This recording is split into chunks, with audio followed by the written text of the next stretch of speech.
Ladies and gentlemen, welcome to the episode 100 Goose Chase Special! Featuring Kiki iPod, drugs everywhere, and some other things too! Tonight, a look at the first 99 episodes. And now, for your hosts, Kiki Mypot and Drugsy Baby.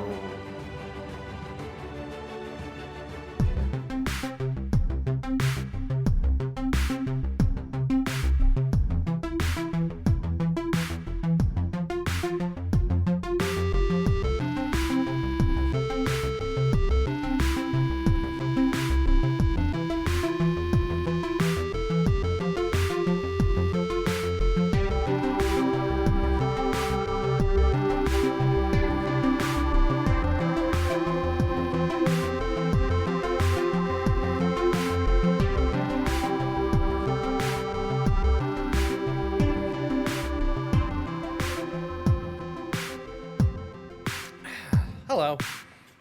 Oh, hello. Hi, and welcome to our 100th episode. Yes, thank you for that stunning introduction at the top of the episode. So much fanfare.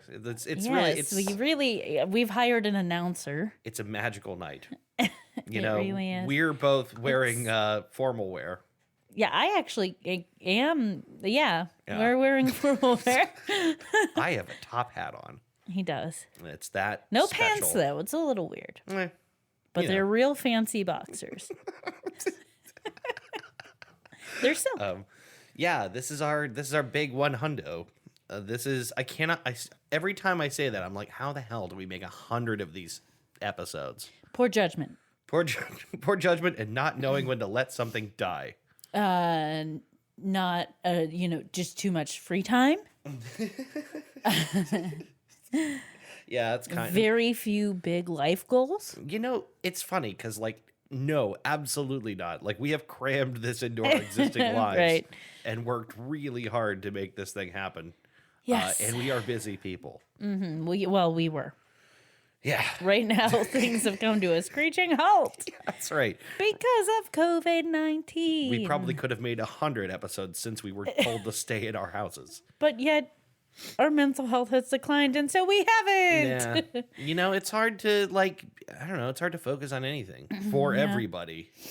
Yep. It's like a real stupid, weird time where you got nothing but time, and still just the malaise sets in. This is Easter Sunday. Yes, it's been a very COVID-19 Easter. It has. It's been a cursed Easter in some ways. Yes, we had a difficult morning. Yeah. I woke up, went to take the dogs outside. It's normally how the mornings start. They've been a little under the weather lately. Mm-hmm. Leroy, we've had him for about a month? Yeah, about a month. And he's like a problem child. Yep. He is a problem dog. He has tried to run away 3 or 4 times. Four times. Yeah. He ate your CPAP mask, which you got replaced, luckily. That was miserable. He found the one thing in the house I literally can't live without. He cracked one of his nails. Yep. Almost all the way. Yeah. So it's definitely to the quick. Yep. And then he started pooping blood. It's not funny, but why is this happening? So he's on medication. It's not serious, or we wouldn't be laughing. He's being treated. He's okay. He's taking medications, and then he's supposed to be eating a very bland diet of rice and boiled chicken, which the dogs fucking love. Yeah, they like it more than their regular food. And then this morning, amidst all of his digestive concerns and everything, we're very worried about his stomach. And I don't want him to bust his nail open and all this shit. Take them outside. We've reinforced the fence. Dave has reinforced the fence so he can't try to escape again. And so I haven't been taking him out on the leash. So he goes out, everything's fine, and then all of a sudden he's wrestling in our rhubarb. And as I'm yelling at him to get away from there, Right. at like 9:30 or 10 in the morning, Yeah. he all of a sudden snaps into action. And I realize he just got a rabbit. So he got a wee baby bunny. Not super wee, like not newborn, but like definitely Yeah. just old enough to be on its own, probably. These are the ones I'm almost sure that I chased out of my garden and chased them into the front Yeah. lawn so that they wouldn't get killed by my dogs. Yeah. So, he got this baby bunny on Easter Sunday. It's so fucked up. And then I couldn't take the bunny away from him. Like he had it in his mouth. And I was like, I'm not reaching in this dog's mouth to grab a dead animal. Nope. And I'm not going to deal with possibly getting bit because Right. he wants it. So, and I don't think he would bite me, but it's like a very prized item. At that moment, all of his cylinders are firing Right. hard. Total prey drive. Yeah. So I was just looking around like, what do I do? At one point, I said out loud, I can't watch this. And I turned away. But then I was like, well, I kind of have to watch this because I don't want him to like get sick. Like, I don't know what's going to happen. Yeah. So I watched him eat a baby bunny whole on Also Easter listened. Sunday. It was horrifying to hear. Ugh. And then got him inside, and you're like, are you okay? I was like, that was horrific. Like, that was the worst thing I've ever experienced. And then my contribution was helping to shovel its guts that were left over it's not very much. out of Very the little. backyard and into my front yard. Where it can serve as a totem to all of the other bunnies that make Some come rotten through. bird will come along and eat Yeah. it. Oh yeah, definitely. So that was our morning. So happy Easter, everyone. And then just like things were thrown off because of that, and we didn't feed him breakfast because I figured he ate his. Yeah. We were like on puke in poop I watch was for the first so couple hours. scared he was going to throw up. Yeah, I did not want A that dead in my animal. house. Yeah, surprisingly, dude has been throwing up everything and diarrheaing everything, but that stays down just fine, Yeah. perfectly fine. He's sitting there wanting to puke, but being like, there's no way I'm letting this out. Yeah, yeah. This- Can't give this- this one up. this is all This me. is a prized If meal. if I throw it up, someone else is going to eat it. So So now someone else would be Boba. this is a real awful, gross start to Yeah. our 100th episode. It was an awful gross start to our day. Yeah, right. So we need to share it with all of you. So that just kind of threw us off, and then yeah. It's was been a mess. crazy and couple of weeks. You had some shopping to do, and then I one bright spot was I made banana whoopie pies Yeah. with a peanut butter filling and a chocolate ganache topping. They're really, really good. They're really delicious. I wanted to make something with banana because we have a bunch of banana frozen and wanted to get rid of some of it. And I didn't want to make banana bread because everyone's making banana bread. Are they? Yes, so much banana bread. You know what? Wait, like everyone right now is making banana bread? Because I have a theory. Because everyone's baking and everyone has fruit that they don't want to go bad. Like bananas they don't want to go bad, but they haven't gotten to. Here's my theory. Everyone panicked when they went to the grocery store Yeah. and they were like, what's an essential? Oh, right, bananas. Bananas are essential. I must have lots of bananas. And then they're like, I can't eat all these bananas. 'Cause it's like so you freeze them. In your head, you're like, healthy fruit. Banana, that's it. Let's get a lot Yeah. of those. So people are making banana bread and stuff, which I like. Yeah, they're making But I wanted- shopping banana bread. Yeah, but I wanted something different. So that's what I made. And they're great. Yeah, they're super And my good. mom dropped off a full Easter dinner. Which was so nice. Yeah, And it was so sad it was that very she delicious. couldn't stay. But yes, she texted me and she was like, well, we can't do Easter like normal, but I can cook like normal. This is my mom holding it together. Right. In my kitchen, everything's normal. Right.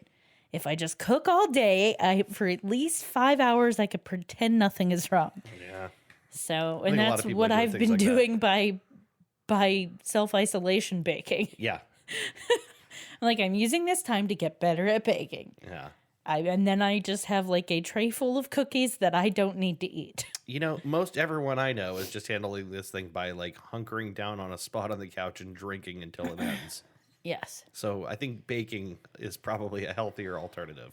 Except when you eat everything that you're baking. That's true. Then you have to eat everything you baked. You know? It's like, You hey, can't give it to anybody. what happened to that entire bag of sugar? Oh. Yeah. I've used it all. So, but, you know, we're holding it together the best we can. Yeah, we're doing all right. Yeah. We're not doing, like, great, but we're not doing poorly either. Yes. I started a new job. Yeah, right. Which, by the way, in this economic situation, not a lot of people could say they're starting work. Yes. I do work in an essential industry in pharmacy. There was somewhere I had already interviewed for before all of this, and it just so happened they had some openings. Yeah. So that worked out. Yeah. So I feel very lucky for that. And just hanging in there. I feel lucky that during all this time, I'm able to work from home, and basically my job has been mostly normal. There's certain things I can't do. I used to shoot videos of people quite a bit and do like interviews and stuff. I can't go to them and like sit down with them with a camera anymore, so that's kind of a problem. Or you know, take photos of products or things like that. There's a lot of things I can't do that I would like need to be there for. But the good news is it's like everyone's in it, you know, Yeah. so I'm not penalized for not being able to do it. Right. So I spent the last, gosh, is it 3 now? How many weeks have we been doing this? It feels like forever. I feel like 3. it's about 3 weeks. We're coming up on our 4th week of it. Yeah, so it was like the maybe the 16th was the first day of it, the day before It St. was Patty's. through April 6th. It started then- it started like March 16th is what I'm saying. Like I the don't day know. before St. Patty's because we canceled our St. Patty's party. Yeah, but we canceled it before Right. all of this self-isolation But stuff. the- I think that came a little bit after that. The party was supposed to be Saturday. Mm-hmm. The following Monday, they started telling everyone to stay at home. And the day after that was St. Patty's. And that Monday that they told everyone to stay home, I'm pretty sure that was it, the 16th, right? I don't know. Regardless, I know it was like 2 weeks that they said to Well- self-isolate for, and then they would come back and tell us, and then they told us the rest of the month. It's not that important. Well, the thing is, now it's the 12th. That means we've been doing this a month. I cannot believe it. I feel like everyone's doing this right now. Everyone is like, what even day or week is it? Yeah, things are blending together. It's like 4 weeks now. Yep. It's been 4 weeks. Another month to go. Oh my god, it's unbelievable. At least. You know, I was talking with my mom a little bit about all of this stuff today, but one of the things that came up is like we have been since 2015. There's this TED Talk that's going around right now that everyone's like, "Oh my god!" But like we knew this was going to be a problem. And in 2015, Bill Gates' TED Talk was around, "We are not ready for the next one." Yep. 5 years ago. And it's just really, really frustrating to me that everyone who seems to know anything about this stuff was warning that we were going to get one, and we didn't do enough early enough, so here we are. Yeah.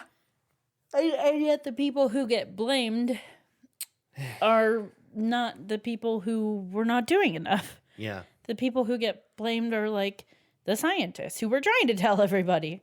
Screaming like they're on fire about it, Yeah. and it's just never managed to be a priority. The only good thing to come out of all this is we will never again be like, this can't happen. I don't know. I think we probably will be like that I don't think so. in the future. It might be a while, but Not in our lifetime. I hope not. Yeah, me I too. hope not. I just don't have that much confidence in people. Yeah, maybe I'm you're right. Nah, maybe I'm too cynical, but I feel like as soon as things go back to something resembling normal, people will want to forget it like it was a bad dream and just live in their little bubbles again and be like, dude, nothing could possibly go wrong. I really hope. I really hope that doesn't happen. I hope it doesn't. I don't feel like I will do that, Right.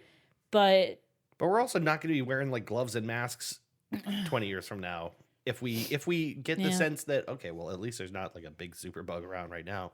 I mean, we will go back to normal. Something resembling it. I think some things will change permanently. I hope the healthcare industry changes. In which ways? In like every way. in just being more prepared, in having at least ideas of where they can turn to for more supplies when they need it. Maybe having some extra supplies, like having contingency plans, knowing where they could set up extra beds, like just having an actual emergency plan. That's the thing. We actually did not have one, and still kind of don't. Yeah. But we could have. We could have had a policy on this. And then when everything happened, someone could have pulled the ripcord and we could have started doing it all. But instead, we waffled around for 2 to 3 weeks going, yeah, it probably won't. Yeah, it's fine. I am proud of Ohio. Yeah. And proud of DeWine. Yeah. A guy who I did not previously really like very much. I have absolute respect for Mike DeWine right now. Yeah. He's making us not look like we have our shit together. So, as a person from Ohio who has lived in other states, every time you introduce yourself as being from Ohio, you get this weird response from people, which is they go, "Oh, I'm sorry." Like they apologize that you're from Ohio. No. Yes. Shut up. Really? And it's always been like, okay, like it's a little fucking patronizing. Oh my God, I'm so sorry. Oh, I'm sorry. Like, well, fuck you. I know you live in Chicago, but like, shove it. You have to be kidding. No, I've gotten that multiple times from multiple people from different places. You know, it's funny because like Ohio kind of sucks in a lot of ways. It's because people who've never been to Ohio just think of Ohio as this like Midwest kind of bumpkin-y place. Yeah. And not that there are not a lot of areas like that, because there are, but there are in a lot of states. Yeah. I never thought of it that way, obviously, because I'm from here and I've lived in different parts of it and I know the variety that comes from here. Yeah. But it's just like this idea of what Ohio is like to people that don't know it. Yeah. I remember one time our friend Katie and we were in Chicago together, and we're like on a train, and someone struck up a conversation with us and like asked us where we were from. And she's wearing like a plaid shirt and leggings or something. I have no idea what I was wearing. And he asked where we were from, and she said Ohio, and he's like, that makes sense. And I'm like, is it the plaid? Like, is it the plaid? Like, I don't know what that means. Is it like just because we were like nice? I don't know. I don't get it. But to be fair, in Chicago, if you're talking to a stranger, people might assume you're not from Chicago. Yeah, you know what? That's because it is from the Midwest, but it's definitely more city. And so there is, especially on public transit, this idea of like, don't talk to me. Like, don't pay attention to me. No, yeah. Unless there's a good reason. Just don't bother someone. But yeah, people will apologize to you. That's and so weird. I think that might change. You think? I think because of this, that might change. Because a lot of people are looking at DeWine and Ohio with a lot of respect for the fact that they got to jump on things. And we were still late to the game. Yeah, we were. But we weren't as late as some other people. Right. Even 1 week made a difference. And that being said, if you are not taking this seriously, go fucking suck it. And get in your house, you bastards. Yeah, go outside for walks. Then, like, go outside and do things around your yard or go for walks. That's fine. But, like, do not take your whole tribe of a family, all 10 of you or whatever, to the grocery store. Yeah, right. Like, why does everyone in the family need to go to the grocery store? You know what? I didn't even think about that. But now that you mention it, today when I went out, I saw several full families. Because people are bored. But you know what? That's not an excuse. You pick one sacrificial lamb, and they go to the grocery store. Today it was you. Today it was me. Next time it'll probably be me. Sure. But I wasn't aware I was a sacrificial lamb at the moment, well, but now I luckily you volunteered, and I didn't have to volunteer you. Wow. But I will. Okay. No, but like, just be smart. We're trying to do social distancing. It's hard to do social distancing in a grocery store if your family takes up an entire aisle. Yeah. So don't do that. The thing that I do now when I end up in a grocery store is I watch the eyes of the people around me. Like, I watch what expressions are on people's faces. Just It's 'cause often blank. everyone seems like real. They're like me. They're like laser focused on getting what I need and getting the fuck out Well, of here. as it should be. Yeah. As it should be. Like, if it's a trip for a central thing, like, you should not just be lollygagging. You shouldn't be walking around the grocery store to get a walk. You shouldn't be, oh, this is something I heard that people were doing, going to Walgreens to get photos developed. Right now. Right. That seems Like- very non-essential. Like, if you're going to Walgreens to get other things that are essential and you do that at the same time, okay, whatever. But no. Just, like, don't do that. These people who are considered essential workers, and yes, maybe they're lucky to be working right now, but also they have to deal with you Yeah. and other people who potentially could be sick. People who work at places like Walmart are dying. Yeah. Well, people that work basically anywhere are dying. Obviously are like first line workers, like hospital, like people in the hospital, nurses, doctors are dying because they're more heavily exposed to it. But it's like an insult to not take it seriously. Yeah, and that's the other thing too, is there's still a lot of people not wearing masks out there. Yeah. There's still a lot of people not doing that. And the thing is, the mask, as we know, it's not for me when I wear it, it's for everyone else. Right. You are keeping your germs to yourself. Yeah. So it's only helpful if the majority of people are doing it. If everyone did it, Yeah. we would cut infection rates by a shit ton. Like, I keep mine to me and you keep yours to you, and we will maybe put a little more of a dent in it. And there's, I don't want to talk about this anymore. Okay. I just don't want to talk about it anymore. You're ripping your fingers apart. I know. I'm like pulling my Stop nails it. off. This is just upsetting me so much. Well, I don't want to talk about it anymore either. Let's get into... Let's get into So our what- super special 100th episode, for Yay! fuck's sake, already. So what we're going to do today is what we have said we were going to do, which is a recap of the past episodes that need updates. Yeah. Do you have yours on you? I have it on my phone, but I actually thought maybe we would take a break here after doing our introduction. We're not doing Trues and Fnews today. Yeah. No Trues, no Fnews. There's too much truths and too much news in the world already. No news is good Fnews or something. I don't know. And we have a lot to get through already this episode, so. Yeah, but yes, when we come back, we'll be looking at episodes, things we talked about in the past and updates on some of those episodes. Something I'm calling Goose Chase Saves the World. Oh, yes. Because what we're after calling it. all, it is because we did these episodes that these other things happened, obviously. Yeah, clearly we are the catalyst. So why don't we take a break and we'll be back with episode 100. All right.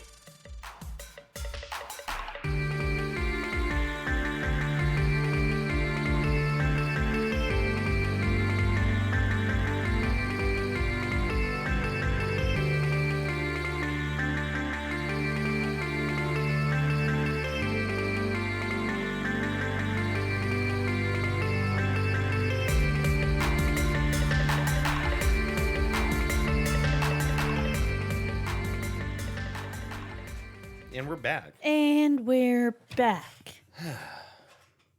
100 episodes. One hundo episodo. How many updates did we do total? I actually didn't count. I think I did about 10, and you said you did... I think it's 18 because I did 8, you did 10. Yeah. So 18 recaps. So that's like almost 20% of all of our episodes. Yeah. So some of them are like things that happened a really long time ago, so there's not really an update on them. Yeah. Like historical happenings. We had that episode on salt, which was extensively covered by friend of the podcast, Drew. I just don't think there's anything more salt related to talk about. Not lately. Stuff like that. It's so very recent. I mean, you know, she caught us right up to the minute. we are up to the date on what is happening with salt. Yes. Yeah. But yeah, no, we actually she told me something interesting, which was that the date that we did the Hope Diamond episode was the day that the diamond was stolen. Oh, that's cool. Which was also 9/11. Never forget. I won't now. You might have before, but now that we did the Hope Diamond episode. Yes. Now I shall surely never forget. All right. Double reinforced. But yeah, so we have, almost 20 updates. I'm trying to make it sound like more than it is. Well, considering the types of episodes we've done, not everything is going to have an update. Sure. But some of them do, and obviously the ones that were further towards the beginning have more updates than the ones towards the end.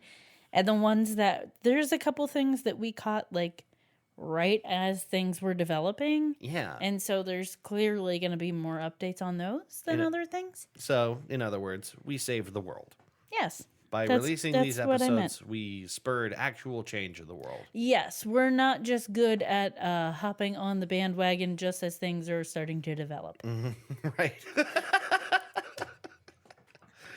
All right, so I'm going to go ahead and start with my first update, which is the very first episode, Synthetic Meat. Yeah, actually a lot has changed with synthetic meat in the last couple of years. And it seemed kind of like bizarro at the time. What are you thinking? Just synthetic meat seemed bizarro at the time. Oh, yeah. I think it still does to a lot of people. But it's like really, but it's in fast food restaurants now. Like no, synthetic meat. Oh no, those are plant meats. Yeah, those are plant-based meats. Which is wait, okay, so right, that's right, synthetic. So synthetic meat is like lab meat. Yes. Right. Yes. Wow. So it's still not commercially available. Though Mosa Meats is hoping to roll out a commercially available product by 2021. Who are they?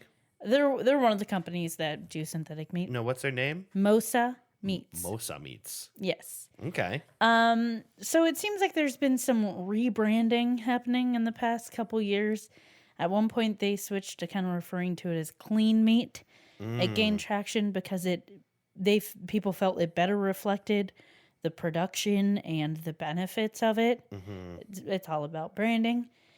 Yeah, how you market that is like kind of important. It surpassed the terms cultured and in vitro, and then cultivated meat took over in like 2019. Yeah. And Memphis Meats is another company that is focusing on synthetic meat. Okay. They got 161 million Series B. Oh, really? Led by SoftBank Group. That's a hell of a lot of startup capital. Norwest and Temasek. They were joined by new and existing investors like Richard Branson, Bill Gates, Threshold Ventures, Cargill, Tyson Foods. There's a bunch, but like some of those names you recognize. Yeah. They are using funds to build a pilot production facility. So it seems like there's probably a bit of a race to be the first person to put out a feasible something that can be commercially available. Product. Yeah. Aleph Farms, in May 2019, they announced a $12 million funding round. So it seems like it's kind of a race to put out synthetic meat products. Yeah. So we'll see what happens. Maybe that'll happen in 2021.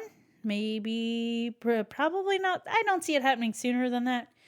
If they're just now like starting to build production facilities and get Series Bs and all that shit. I'm really interested in the ways that they're going to try and make this seem normal to people. Yeah, we talked about it when we did our episode that one of two things has to happen. It either has to taste and look super duper similar to what we already have. Yeah. Or their marketing has to be so good to make people okay with having something so very different. Yeah. from what they have. So I'm interested to see what they do with that. And I do feel like it would be more successful for things like chicken nuggets and yeah. things that are already super processed. Yeah, right. That you can kind of ignore that it doesn't look like a normal piece of meat. Yeah. Well, take hot dogs, for example. Right. We all know enough about what goes into a hot dog Yeah. to be skeptical of a hot dog, but we still eat them. Yes. We know how the sausage is made. We know far too much about how the sausage is made. But we're not uncomfortable with what it is. I feel like the same could end up being the case for lab grown meats is, yeah, it's weird, but it tastes a damn good. Yeah. You know what I mean? It just has to taste good. Yep, that's really it. All right. So I also have the next update, which was episode 3 on the reptilians and David Icke. There's more? Just a small update. He's still going strong on the YouTubes. Is he really? Posting a lot of episodes. Just to mention some recent video names. Coronavirus. What is really going on? Oh, God. David Icke talks to Jimmy Church. You probably don't know who Jimmy Church is. I don't know who Jimmy Church is. Jimmy Church is big in people who believe in extraterrestrial circles. Okay. So I know about him because Ross and Carrie did some episodes where they went to some conferences around that topic. And Jimmy Church, he moderates and hosts a lot of different talks. And he's a radio host and stuff. So whenever he's whenever he's talking, he talks in this big, deep radio host voice. I'm Jimmy Church. I hate and that. Whenever they talk about Jimmy Church, they do his voice and it always makes me laugh. This is why I said his name like that. Yeah. So it totally makes sense that David Icke would talk to someone like Jimmy Church. Mm-hmm. These guys all get together. The internet has enabled crackpots to interface in a way that they never could have in the past. Coronavirus, a long-planned excuse to transform the economic system. Coronavirus, who benefits? Then things like the transgender agenda. Oh. So he's just firing on all cylinders. He has a take on everything, just like he did when we first did the episode. We all know that the coronavirus is to keep us indoors so they can change the batteries on the birds. Everyone knows. My personal favorite is the conspiracy theory I came up with. Really? You don't say? Which is that the coronavirus is being spread by the scientists. Well, the actual virus isn't being spread, but the panic is being spread by scientists who believe in global warming and climate change to keep us inside and not travel as much so we can reverse the effects. Well, if that Since was no one true, was doing anything about it. If that was true, boy, did it work. Yes. That crazy stuff you see. I know we talked about this already, where the canals of Venice have cleaned up and the dolphins are coming back. Yeah. Jesus. Just more proof that humans are the problem. Yeah, totally. So that's all I really got on David Icke, but he's still out there. He still has an opinion on almost everything, and it's usually wrong. I remember when we did his episode, there was a moment I felt real pity for him. And I think just as time goes on, I'm like, nah, I don't got pity for any of these motherfuckers. I just don't. The longer career someone who spreads the kind of messages they spread has, the it's hard to have empathy for them. I think so. When you see that they're doing a lot of damage. My battery is dying really rapidly. I don't like this. You need to plug it in? I might have to eventually. Okay, well, your turn. All right, so I got an episode update for episode 4, everyone's favorite, Alex Jones.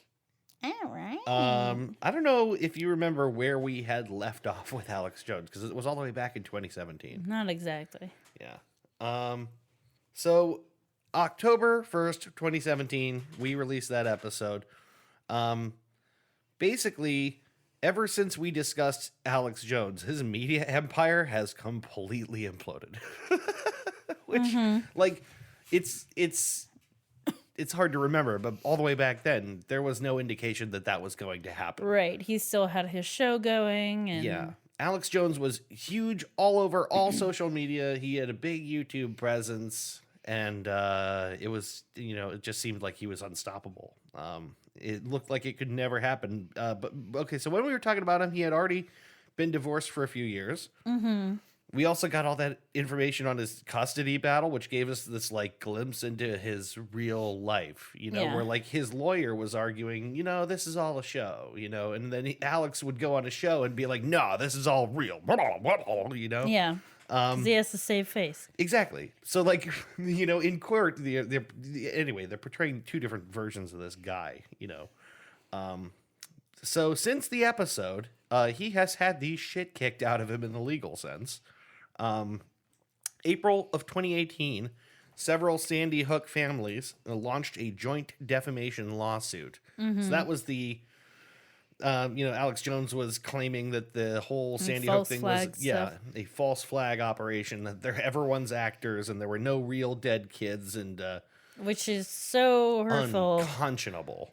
I really, really hate these conspiracy dudes, like with a passion. And he's the worst of them. He described in court in a filmed, not in court, but in a filmed deposition for the trial, that his beliefs were a form of psychosis he had fallen under, and basically said he no longer believed all the things that he said. That case is still awaiting trial. It should go to trial later this year. The family is seeking $1 million in damages. The families are seeking $1 million in damages. A separate suit by a father of one of the Sandy Hook kids was awarded $100,000 in damages in Texas. Before the trial could even begin, Alex Jones was found in contempt of court. So it was just like judgment in, the favor of the plaintiff. Yeah. By default. Also, like I said, Alex Jones, when I said his media empire is imploded, I mean, he has lost social media access all over the internet. It started with YouTube, right? YouTube was one of the first ones where first they had pulled down one of his videos or whatever, on basically flagged it until he could resolve something in there. I don't know. I can't remember what it was, but it was flagged and went down for a bit. But the following month after that, he completely lost access to the YouTube platform, Facebook, Apple, Spotify, Vimeo, Pinterest, MailChimp, LinkedIn. Nice. The next month, Periscope, Twitter, PayPal. Somehow he held on until January of 2019 onto Roku. It's so funny. Like, Roku was the one he was able to hold out for. Like, Roku were the ones that were like, oh, guys. It's like, we don't got a lot going on over here. But in January 2019, they pulled him down off Roku. So basically, the real update with Alex Jones is that he lost all those different channels, but he still has his own website. I looked into the statistics on it because I was curious whether it's getting views. 10 million visits a month. That's a lot. Yeah. It's way more than I'm comfortable with, but it's, I imagine hardcore followers of his would have no problem going straight to the source of information. Right. The thing I think is good is that it's been, because he's no longer in YouTube and some of these other video sites where there's a recommendation engine. Right. He doesn't basically draw people by default. He isn't introduced to new people. One of the ways that people find themselves getting further and further essentially radicalized is by the recommendation engines of the internet that say, if you like this, you'll probably like this. You probably like this a little bit more. And those things are more and more extreme as you go down the line. So if there's any good news, it's that if you're going to Alex Jones to watch Alex Jones, you really have to go to Alex Jones's website. Yeah. You can't just trip over a rock, wake up, and there's Alex Jones. It's a weird way to put it, but That's how it happened for me. yeah. So that's that. Alex Jones.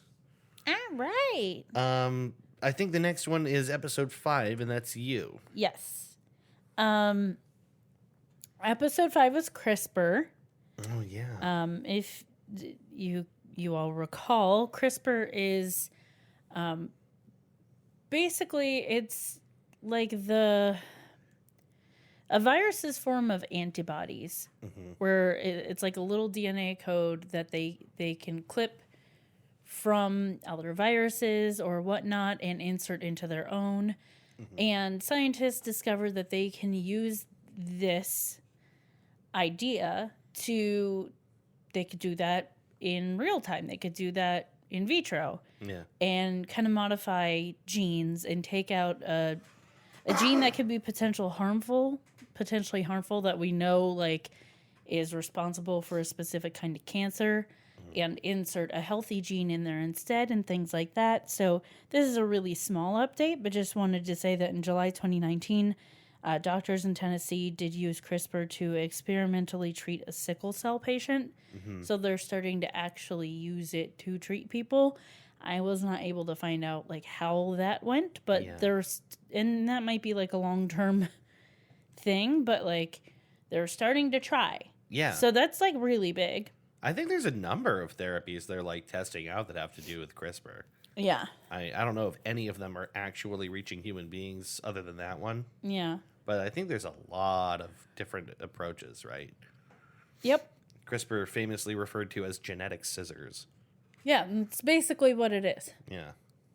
It's so potentially helpful because it specifically targets the exact gene that you want to target. And for things like sickle cell that you know are linked to a specific gene, it's really great. Obviously, it's not good for like all cancers or, other problems that are not genetic. Yeah. But there's a lot of really bad shit that is. So if we can do the genetic research and isolate what gene or genes are responsible and make a healthy substitution, that's awesome. So we'll see down the line. We'll do another episode next year, another update. I'm always so confused when I try to imagine what this stuff actually looks like. Like trying to just really picture what's happening with a genome as it some protein cuts this genome and then adds this sequence over here. Like, I don't get it. I have like a visual representation in my head, but I think that's from like watching videos and taking a lot of science classes about genetics and stuff. Maybe. So I just like have little weird cartoony visual representations of what's happening. That's the thing is like, I wish I could just understand what's actually happening. Yeah. I get it conceptually, but like there's no picture. You Yeah. know what I mean? I don't think I have an accurate picture, but I have little cartoony representations of what's happening. Is it that Mr. Helix guy from Jurassic Park going, bingo, dino DNA? It's not, but that would be great. Well, that's kind of what I'm picturing. So the next one I have is episode 15. Yeah, I have You episode something 14. before that? Yes. So episode 14 was the Tom DeLonge and the Aliens episode. Yes. Man, how weird that a whole 2 years ago, over 2 years ago, we were being promised spaceships. And you know what? No spaceships yet. What's going on, Tom? I mean, he's talked to the guy. They chose him because he's, the mouthpiece to talk to the young hip people. Yeah, he's in with the kids Yeah, right. who are now in their 30s. So what's going on, Tom DeLonge? His website for To the Stars Academy, which I remember looking at in 2017, it looks a lot different now. Yeah.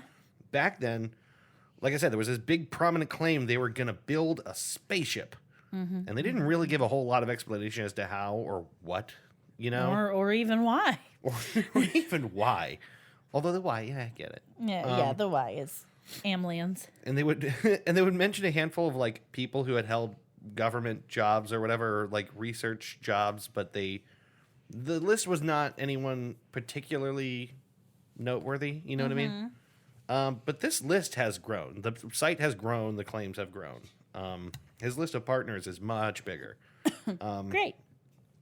Despite the fact that I have not seen any material produced by them reach, like the big networks or whatever. He has partners with A&E, TBS, the History Channel, and a couple other big names that like I feel like he was supposed to do a show at some point. Well, that's it, because there's the media side. It's so weird. They have like a media side, a research side, and an engineering side or something. And that's the idea. Is there's all these parts of the company. And I don't really understand why they have to go together. I don't really understand why the science company has to also be an entertainment company, except that it's kind of BS-y. You know what I mean? So I'll tell you one thing. They're building an app. What will it do? The app is designed for you to capture alien phenomena with your smartphone. Yes. And then to be analyzed with AI? Shrug. In order to learn about alien technology. Okay. So they have an AI guy in the company now. And he's whatever. They have catchy names for these things, which I didn't write down. It's like this AI module will take in stuff that you send, over pictures and video from your smartphone, and then using AI, it will figure out what it is somehow. Okay. It doesn't make any sense. I just wrote weird. They've also adjusted their messaging a lot. And the spaceship stuff, which I think they realized sounded exactly like science fiction, they kind of like downplay that now. So it's like, maybe someday we'll build a spaceship. I mean, it's still called To the Stars. Yeah. But now they're focusing on developing new technology is what they call it. So, that sounds less like bullshit. That just sounds like inventing, Yeah. But it's basically the same goal. They're just trying to message it a little differently. And I think It's all about marketing. yes, it is. And the big reason for that, by the way, I think, is that they're selling shares in the company, which I don't know that they were doing before. So they now have an official briefing with the SEC. I looked it up. They basically have this huge warning on the website about how these are common shares, which is in quotes. I'm not exactly sure what that term means, but I believe my guess is it's a riskier investment, or it's sort of it's different. They say this investment is suitable only for persons who can afford to lose their entire investment, which is not something that every company is required to say. Right, in which most people, having read that, would be like, all right, I'm out. Like, that's not why you invest in something. Right. Typically. I mean, there are two reasons to invest. If you believe in it, and if, like, you're hoping it's a sure enough bet to make you some money. Yeah. And I think most people who invest are, and sometimes, a combination of the two. But most people who invest are really hoping for the former. I mean, it's true that you should never invest money you can't afford to lose. Right. That's true. Right. But not every company has to spray their website with this big warning, like, hey, just so you know, you can lose all of your money. Yeah. I'm willing to bet they were legally required to put that there. But like I said, I don't fully understand the particulars. It doesn't seem like something you would voluntarily put on your site if you could avoid it. I don't know. I don't think other people have to do that. Just one more thing on this.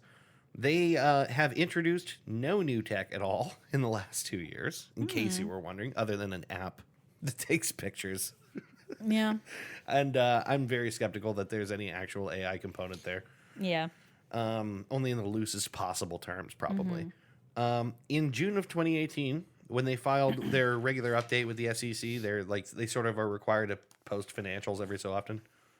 June 2018, they were operating at a deficit of $37 million. Wow. That's a lot. Yeah, that is a very lot. Like, how are you operating at a deficit of $37 million? And how are you still operating? I don't know what that. I can't wrap my head around it. That's insane. I just can't possibly imagine it. Costs a lot of money to build a UFO. I guess so. So anyway, that's it. Well, I guess it would be a spaceship because it's identified. Oh, if you're it's an building it. IFO. It's an Yes. identified flying object. But yeah, no, that's mostly it with him. Nothing new. Spent a lot of money. Just billions of dollars in a deficit for no reason. So episode 15 Yeah, is hit a me. doozy. Oh no, what's episode 15? NXIV. Oh, Nexium. Nexium. Okay, that was a first of all, not only was that an episode that I thought was just kind of mind-blowing in itself, but it's also still getting listens. Oh, nice. For some reason, that episode has more traffic to it than anything else we've ever done. We still get regularly multiple listens a week. I think culty stuff tends to draw a lot of people. Yeah, I think that's true. But that one in particular. And when we started posting that, when we did that episode, it was an article was just released about someone who had been in Nexium and her experience. And then another podcast had just been done about the whole thing. So it was right when like things were really heating up. Like there had been allegations about them for years, and about the leader Keith Raniere for a very long time. Raniere? Yeah. Yeah, all right. Or at least that's how we were saying it. All right. I can't remember. All right. So there were allegations about them for a long time, but then people who had been in it started coming out and saying, and this was my experience with it, and it was worse than anyone could imagine that it would be. Yeah. What? So a little recap on them. Weren't they basically like essentially like a self-help group cult? Yes, that was the larger blanket of Nexium was the kind of self-help groupie cult. Will sell you these classes and help you fix your problems. But then there was an extra level. It was like the top tier people were in a secret kind of sex cult. Yeah. Called DOS. Yeah. In which it basically was like sex trafficking. Yeah. Kind of shit. People were forced to sort of like be Keith Raniere's slaves. People were and like being physically they were being branded. And yes, lots of bad shit. Ugh. Which is why I said like there were lots of accusations for a long time, but it was like bizarre. Yeah. And one of those things that you go, that doesn't sound like anyone would possibly do that, but it very much happened. Yep. And so to give an update on what happened after we did our episode, Keith and Allison Mack, who was largely identified as his number 2, she was also in the show Smallville, as you'll recall. They were arrested on multiple charges, including sex trafficking, conspiracy, and conspiracy to commit forced labor. Keith was arrested in Mexico and held in custody in New York after a federal trial in Fort Worth, Texas. They both face a minimum of 15 years to life. Their sentencing is pending. Nancy Salzman was the co-founder, and I believe I think she was the one who was his baby mama. Okay. But her home was raided after his arrest. In late May 2018, authorities moved to seize 2 Nexium properties near Albany. April 2018, Nexium moved to Brooklyn, led by Claire Bronfman, who was one of the like upper level people. Okay. Members. Is it April 2018? Yeah. Okay, so he's already been arrested and charged, and they're moving around. They're trying to keep the organization afloat. Gotcha. June 2018, Times Union reported Nexium suspended operations. Bronfman was arrested July 24th and charged with racketeering, along with Nancy Salzman and her daughter Lauren Salzman and another Nexium employee, Kathy Russell, who was later charged with things like visa fraud. I don't have all the details on it, but I feel like at some point they had kind of gone to Mexico. I think they were trying to like bring people over from Mexico and stuff, or get people to Mexico to try to escape. Kind of feel like somewhere in the middle of the Mexican desert is a way better place for all this. And that's where he was arrested, so that makes sense. So March 13th of 2019, Nancy Salzman pled guilty. So did Lauren Salzman. So did Bronfman. Her charges were harboring an alien and identity fraud. Raniere, I feel like it's Raniere. I don't know how to pronounce it, but his federal trial began May 7th, 2019, and he was convicted June 19th, 2019, and he's now awaited sentencing. So it's important to note he did not plead guilty. He pled not guilty. That is Basically, important. everybody else just pled guilty. Right. The thing is, he can't plead guilty. Right. The cult leader can't plead guilty. Yeah. Like, it just, the charade can never end. Yeah. So January 2020, it's the beginning of this year, a federal lawsuit was filed in New York accusing him and 14 associates of conducting illegal psychological, this is another lawsuit, illegal psychological experiments on members of the company and abusing them physically, emotionally, and financially. Wow. So that's pending also. So that's where we're at with Nexium. He's going to be facing time. Yeah. We just don't know. At least 15 years. We just don't know how much. By the time he gets out, he'll be an old man, right? I mean, he's Probably like at least in his 50s. yeah. I mean, like, I figure He'd he be like won't. 65. Yeah, he won't be out before his mid-60s. Yeah. But I would hope that he'd get a lot more than 15 years. Well, it didn't sound like you said they were facing up 15 years to life. to 15 15 years oh, minimum up to whoa. life. Okay. So that's a broad range. Yeah, right.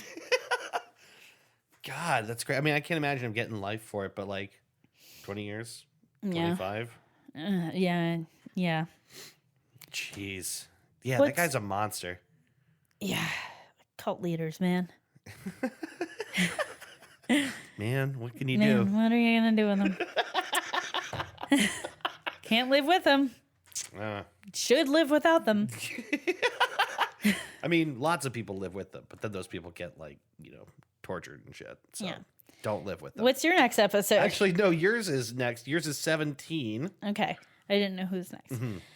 So my next one is Dr. Oz. I hear he's been like forging an unholy alliance with like Donald That's Trump what the right article's called.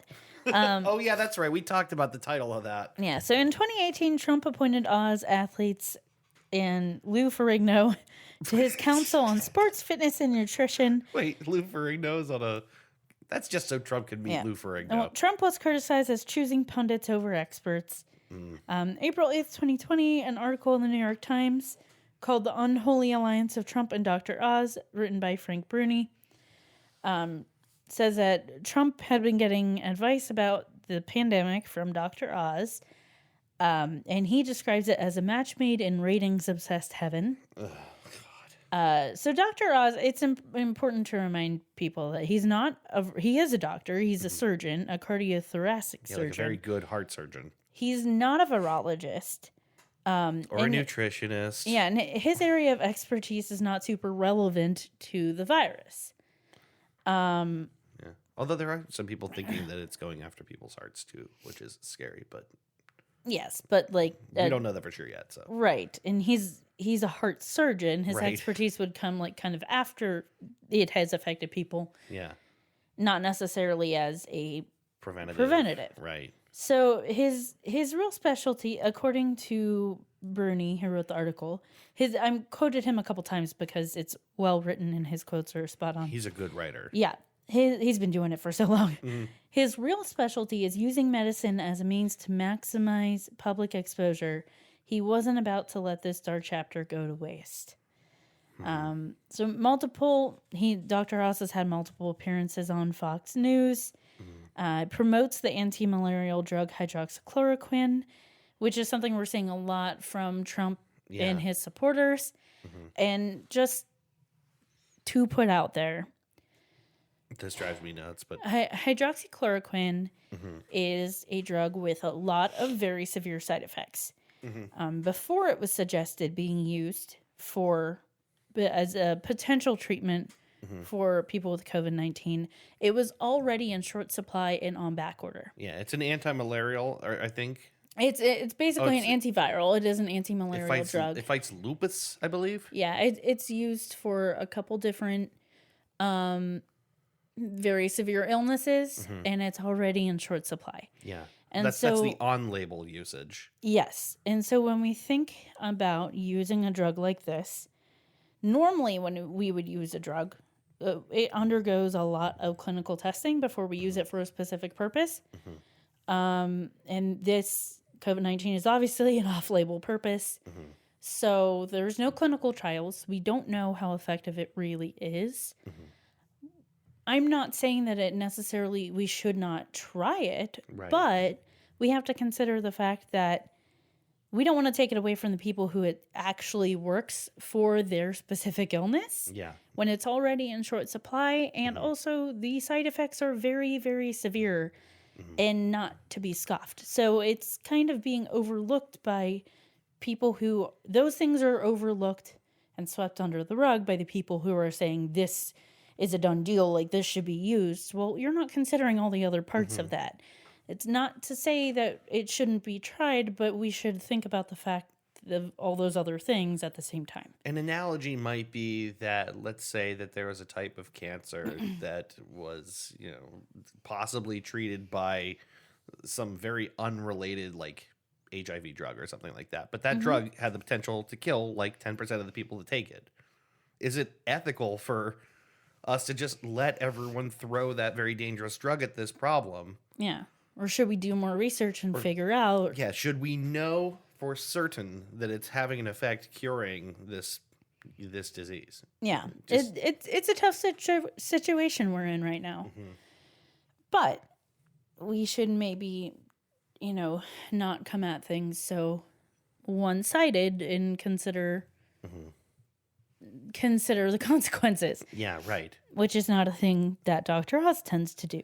Again, also the consequences for people that like already have an illness that they That need require this the drug medication. For. Yeah. So he promotes hydroxychloroquine as a potential wonder drug, basically. And of course, this piqued the president's interest. But he says everything. He says beans are wonder drugs. Right. And the jury is, this is what I wrote down, and I basically already said it, but the jury's still out on this treatment for COVID-19. So that's Dr. Oz. He's, once again, doing so many great things for us. It drives me insane that right now, in the middle of all this, the people who are thriving are the fucking charlatans. Like, why does it have to be like that? I guess it has to be like that because people are scared and they'll gravitate towards anyone who says there's a magic bullet. And because the people who are willing to take advantage of people in a time like this and are willing to make blanket statements and shout loudly and make hard claims about things that we don't know that much about are the people who are the charlatans. Here's the other thing. Dr. Oz can scream about this being a treatment, and if he's wrong, everyone forgets. Because he says so many things. But if he gets one thing right, he'll never let anyone forget it. Oh, what's that called? It's confirmation bias. Yeah. And so there's very little risk. Trump remember the hits, you forget the misses. Trump does the same thing all the time. He'll say anything. And then when And something often ended up... he chooses two different sides of the same coin. Right, so that he can later go back and say, I knew this all along. Yes. I can feel my blood pressure going up. Let's not do that. Let's change gears and move on to the next one. Right. I have an update on episode 26. What was that? That was the House Watcher. Oh, yes. I'm Yeah. looking forward to this update. It's not a huge update, but it's very interesting. Can you remind us of what the House Watcher was? Yeah, I kind of want us to do that as we do these because I'm realizing like there's a chance someone might be listening right now and they didn't listen to the very first episode or second episode. Well, that's their fault. Yeah, You it should really listen is. to our entire 100 episode, now 100 episode Yeah, catalog. listen. It's not that much to ask. Listen to all 200 hours of it and then come talk to me. All right. So the House Watcher was an episode we did February 21st of 2018. The House Watcher was the story of the Brodus family. Brodus. I'm gonna say Brodus. The Brodus family.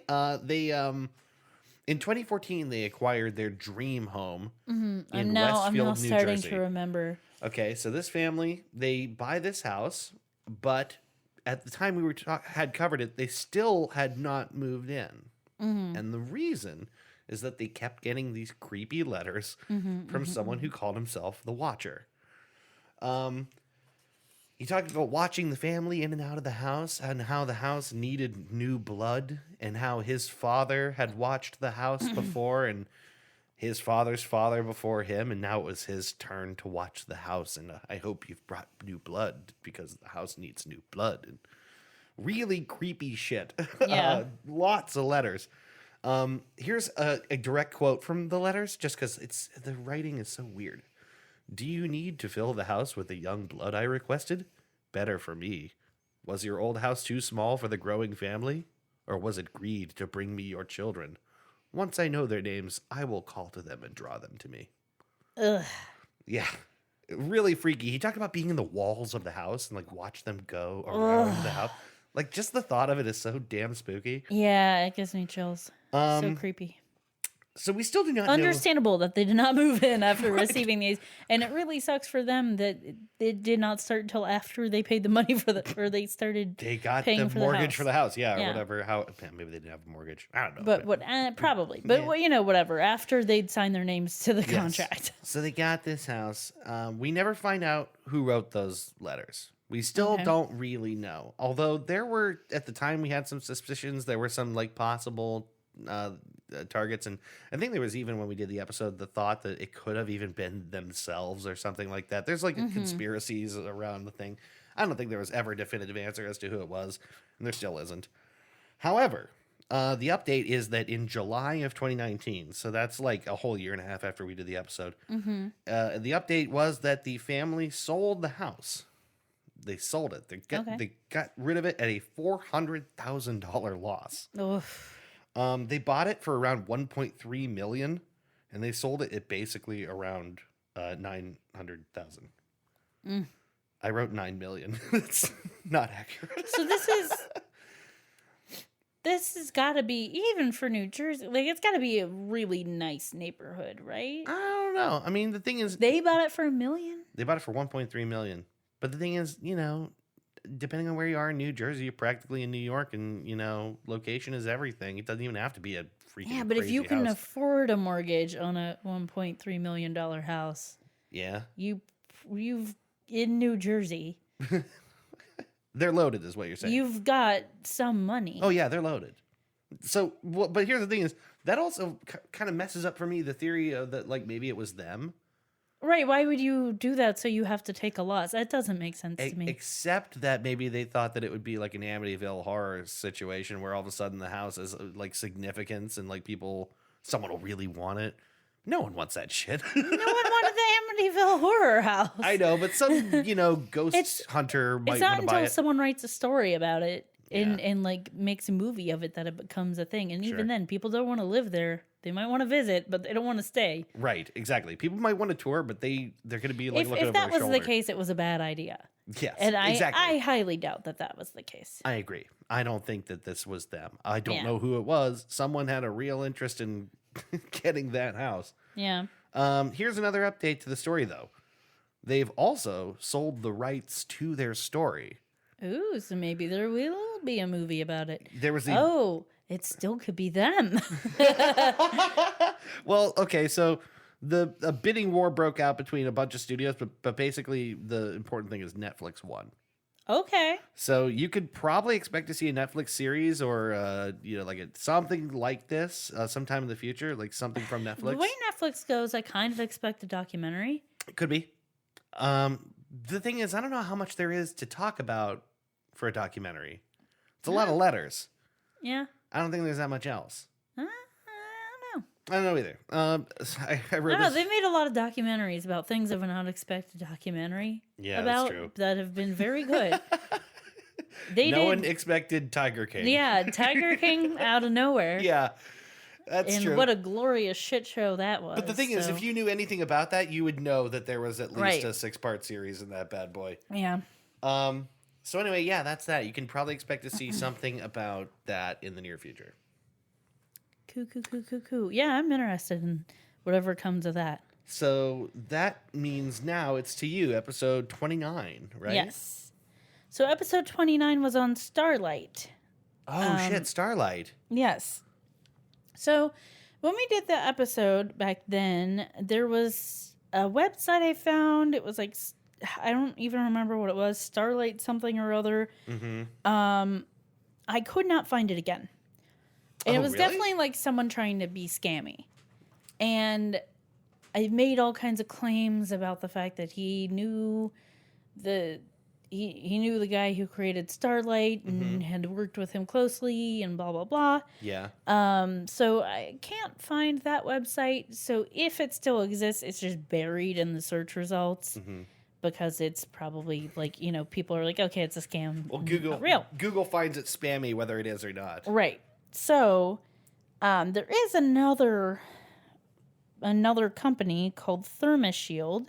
Oh, yeah. I've seen them. They claim that in 2013 they acquired the recipe for Starlight, and that it passed ASTM testing and high-powered laser tests at a renowned U.S. Institute of Technology. That's how they put it on their website, that it Okay. was a renowned U.S. Institute of Technology, which is a little... Vague? It rings some bells, right? It's Yeah. like okay, well, Well, just like if tell it's us- so renowned, just tell us where it's from. But they don't want you to be able to verify that claim. Right. Some of the language is very similar to the other scammy Oh, site. okay. Like, I think I've heard of these guys, though. we befriended. There are other products called ThermoShield. I don't know if I don't think they're the same company. Okay. There's like lots of different things. Yeah, I've seen, like, people dunking their hand in goo and then, like, hitting their hand with a blowtorch. Well, that would probably be this. Yeah. But some of the language is reminiscent of that other website about like how they had befriended, you know, I forget the guy's name, Yeah, I can't Marlin remember. or something, but they had befriended him and blah blah blah, and I'm like, it feels like another scammy thing. Yeah. So and that's at thermoshield.com if you want to look at that. I do. The biggest update I have is that there are now several people discussing homemade recipes for Starlight that Ooh. seem to have the same response to heat that Starlight does. Oh, really? And Homemade? yes, well, so if you remember, the guy who came up with Starlight, he was a hairdresser. Oh, yeah. And it seems like the things he used to make Starlight, they kind of have to be things that were accessible to him. Yeah. I mean, he's probably not Like getting his hands on like weird chemicals most people can't get. Yeah, right. It's not like So- some, like, secret science shit. Like, this is stuff It's you been can find. suspected that it was like household products that almost anyone could combine. Mm-hmm. So there is a video on YouTube called Nighthawk in Light. Well, the user's name is Nighthawk in Light. Yeah. About his experiments of combining different things and seeing their effects, and it seems pretty promising. Okay. The consensus is that it's a combination of cornstarch, baking soda, and Elmer's PVA glue, which is basically the same as the slime recipe that's been really big for the past couple years. Do you remember seeing anything about this?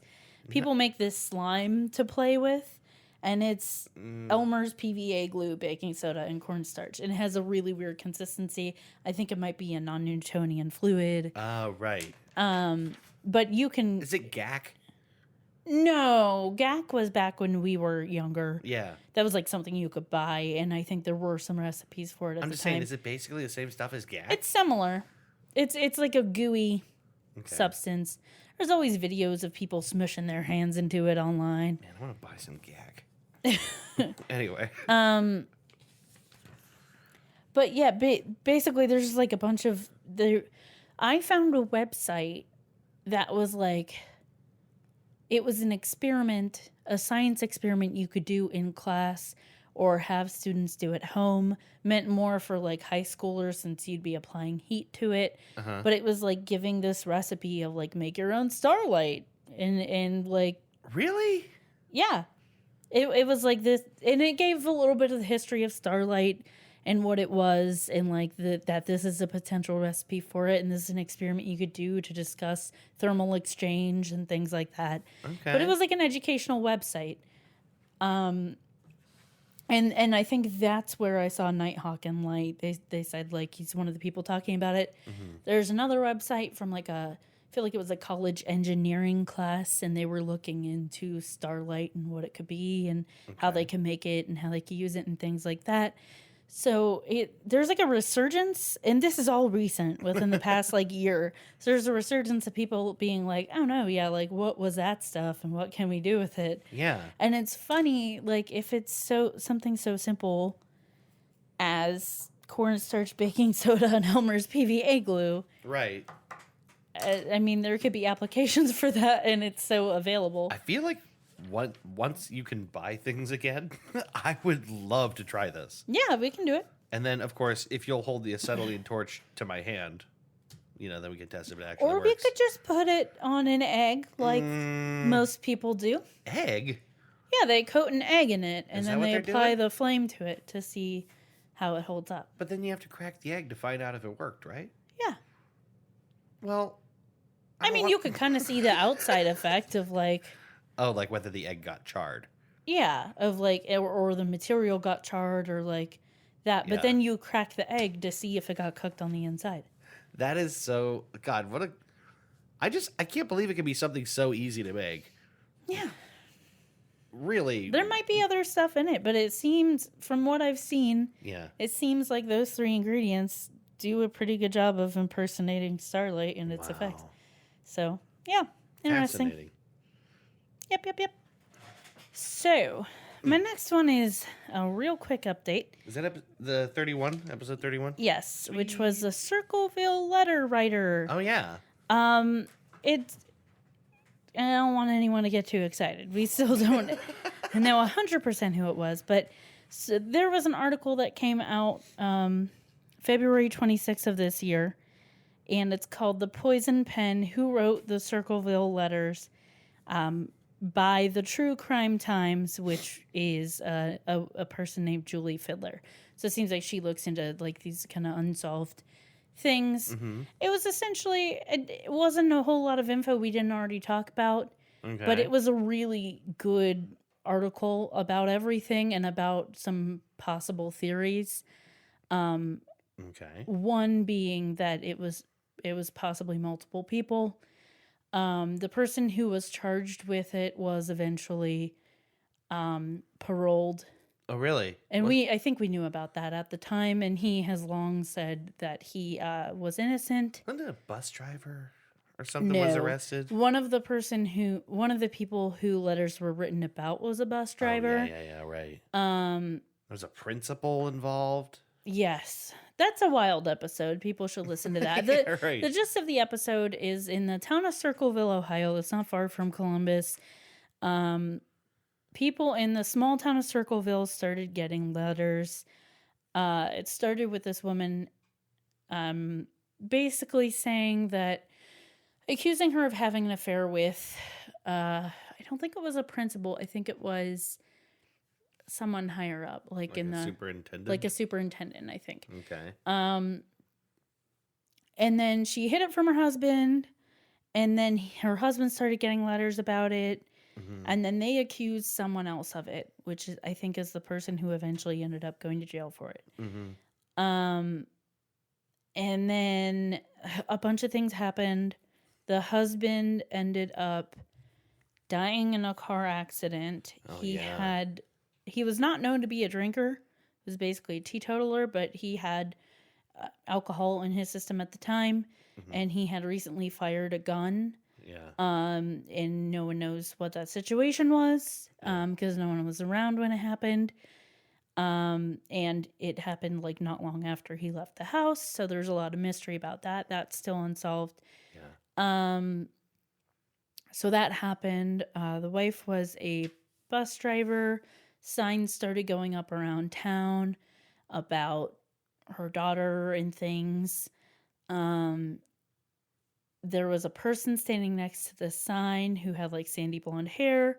The person accused of the crimes did not have sandy blonde hair. He did not, fit that description. There's just like lots of things that didn't make sense. And, Yeah. And I would read her theories, basically, that they're not her theories, but the theories she found. But essentially, like, it might have originally been one person, and then someone else picked up after that. That's very interesting. But the letters were coming from Columbus, even when the first person was arrested for it. The letters kept coming. Yeah. No one could figure out how he would have done it. When he first went up for parole the first time, it got denied because they're like, well, you're still sending the letters. Even though the warden was like, there's literally no way he could be sending the letters. I have him on lockdown. Yeah. They put him in isolation at one point with no access to pen or paper or any way to mail things. Yeah. So it basically not any new information, but if you're looking for more theories or like a really concise article to read about it, it was a really good article, and it was written recently, so Okay. presumably has the most up-to-date information Where would you there find that could again? be. It was on Medium, but it was the Poison Pen Who Wrote the Circleville Letters. Oh, okay. So yeah, that's that one. That's Yeah, all. That's cool. Just a recent article. I forget what my next one is, so hold on. Mine is episode 35. Oh, actually, so episode 32. This is the Titanic Sinclair Poppy Mars Oh, yes, Argo yes, yes, episode. yes. Another one that's not a huge update, but I guess kind of significant. So if anyone hadn't listened to that episode, that episode was about this strange YouTube persona, pop singer named Poppy, that, God, it was so creepy. It was just like these videos of Poppy, this young blonde girl who like has Almost baby doll-esque. kind of baby doll thing, and like one of her videos was just like an entire minute of her saying, "I'm Poppy, I'm Poppy, I'm Poppy, I'm Poppy." Wasn't there something like, why can't you hear me? Yeah, Or she would can say they hear me? Or something like that. She would say stuff like that, and then there was another video called "Why Won't They Listen?" Oh, that's what it was. Why won't they listen? Why won't they listen? It was just like all these really strange, like it definitely felt like an art project. Yeah, but then she also made music, and some of it's actually catchy. And yeah, so Poppy felt like a commentary on pop culture and art culture and all that stuff, but also like a legitimate music, Project. a legitimate music project as well. We dug into the thing, and we found that Poppy was partnered with a producer named Titanic Sinclair. That's not his real name. I forget his actual name, but Yeah. he had previously worked with a different artist whose name was Mars Argo, and then they had this big acrimonious split. And then he started working with Poppy, and then it seemed like Poppy was like his new sort of strange outfit. And the question was really like, just, I think at the time it was like, how much of this is character, how much of this is like, what exactly is all this, Yes. And I also, think that was our original question of like, what the fuck is this? there was also like allegations of some wrongdoing going around that Yes. Titanic Sinclair had been abusive. Right. And controlling. Yeah. And also, I think the idea that, like, yes, this is a character, and Mars Argo was the original version. And whose idea was this? Who has ownership of this idea? Yeah. Was it strictly him or the person who was basically playing the role of Mars Argo? Yeah. And is he doing some wrongdoing by just kind of, when things ended between them, passing this character off to someone else? Right. How wronged was she in that process? And I think that is where a lawsuit comes in. Yeah, I think so. Yeah. So basically, 6 days after we did that episode, 6 days later, Mars Argo sued Titanic Sinclair in court. I Again, wish I could saving remember the his world. actual, We're real on the pulse. wish I remembered his actual name. It's annoying to me. But yes, Goose Chase saved the world, because after we put that episode out there, only 6 days after we published that episode, the wheels of justice began to turn, baby. That one, the timing is really funny to me because I don't feel like there was. A lot of times there's a big inciting incident that gets me into a topic. Like, obviously, NXIVM articles were coming out, so I'm like, this is something Right. appropriate to discuss. But, like, There wasn't anything that one- going on 6 days Right. before this dropped. it wasn't like I saw a bunch of drama about it. I just started seeing videos about Poppy and was like, what the fuck is this? Yeah, what the fuck is Poppy? So yeah, the lawsuit officially alleged that the entire Poppy persona was based on the Mars Argo persona or character, right? And that Titanic Sinclair emotionally and physically abused her during the time of their creative separation. So basically, there's a lot there. Yeah. The next month, Poppy responded to these claims, calling the suit frivolous. Frivolous. But yes, there were lots of fribbles involved. Very frivolous. No, yeah, it was. Frivolous. She said it was a desperate grab for fame and all those things that people say. You know? And the case was ultimately settled out of court. No money changed hands. Apparently, there was no. But Interesting. Mars Argo did receive all the rights to the Mars Argo character, name, persona, whatever you But call it has not stopped Poppy from being Poppy. Well, yes, Poppy's still doing Poppy, I guess, you know, until December 29th. Not that Poppy's not still Poppy, but something changed. So December 29th, 2019, Poppy released a statement on Twitter about parting ways with her creative partner without referring to him by name, but everyone knew she was talking about Titanic Sinclair. She also included some vague allegations of abuse. She said that at one point he had he had threatened to hang himself with something of hers, and she wouldn't say what it was, some personal belonging of hers. He threatened to hang himself, and she said that he would message fans about his attempts at suicide, and that he basically glamorized suicide. Like, that was his MO. He did that a lot. And actually, you know that music video for Trust Fund? Where he's like basically choking himself with a microphone cable? Yeah. It's like, I get it. I get that was there for a long time. Like, and something about that dude, like, I don't know.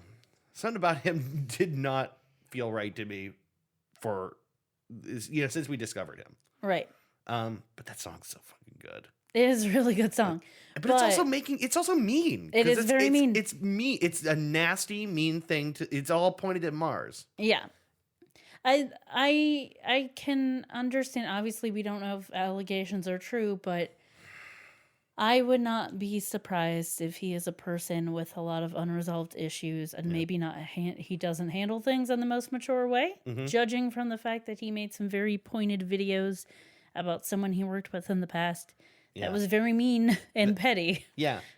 I don't know. I don't like him, to be honest. I will say also that the Poppy's post suggested that even as they were splitting up as creative partners, he was already moving on to former friends of hers to basically do the same thing to them. Yeah. Like, that's the way that this dude moves, right? It's just whoever's around to just like capitalize on them and utilize them. I don't know. He definitely has a pattern now, right? So I'm glad she managed to get away from this. So soon, let's expect a music video about Poppy from Titanic Sinclair. Yeah, you could probably expect that. This will surprise you.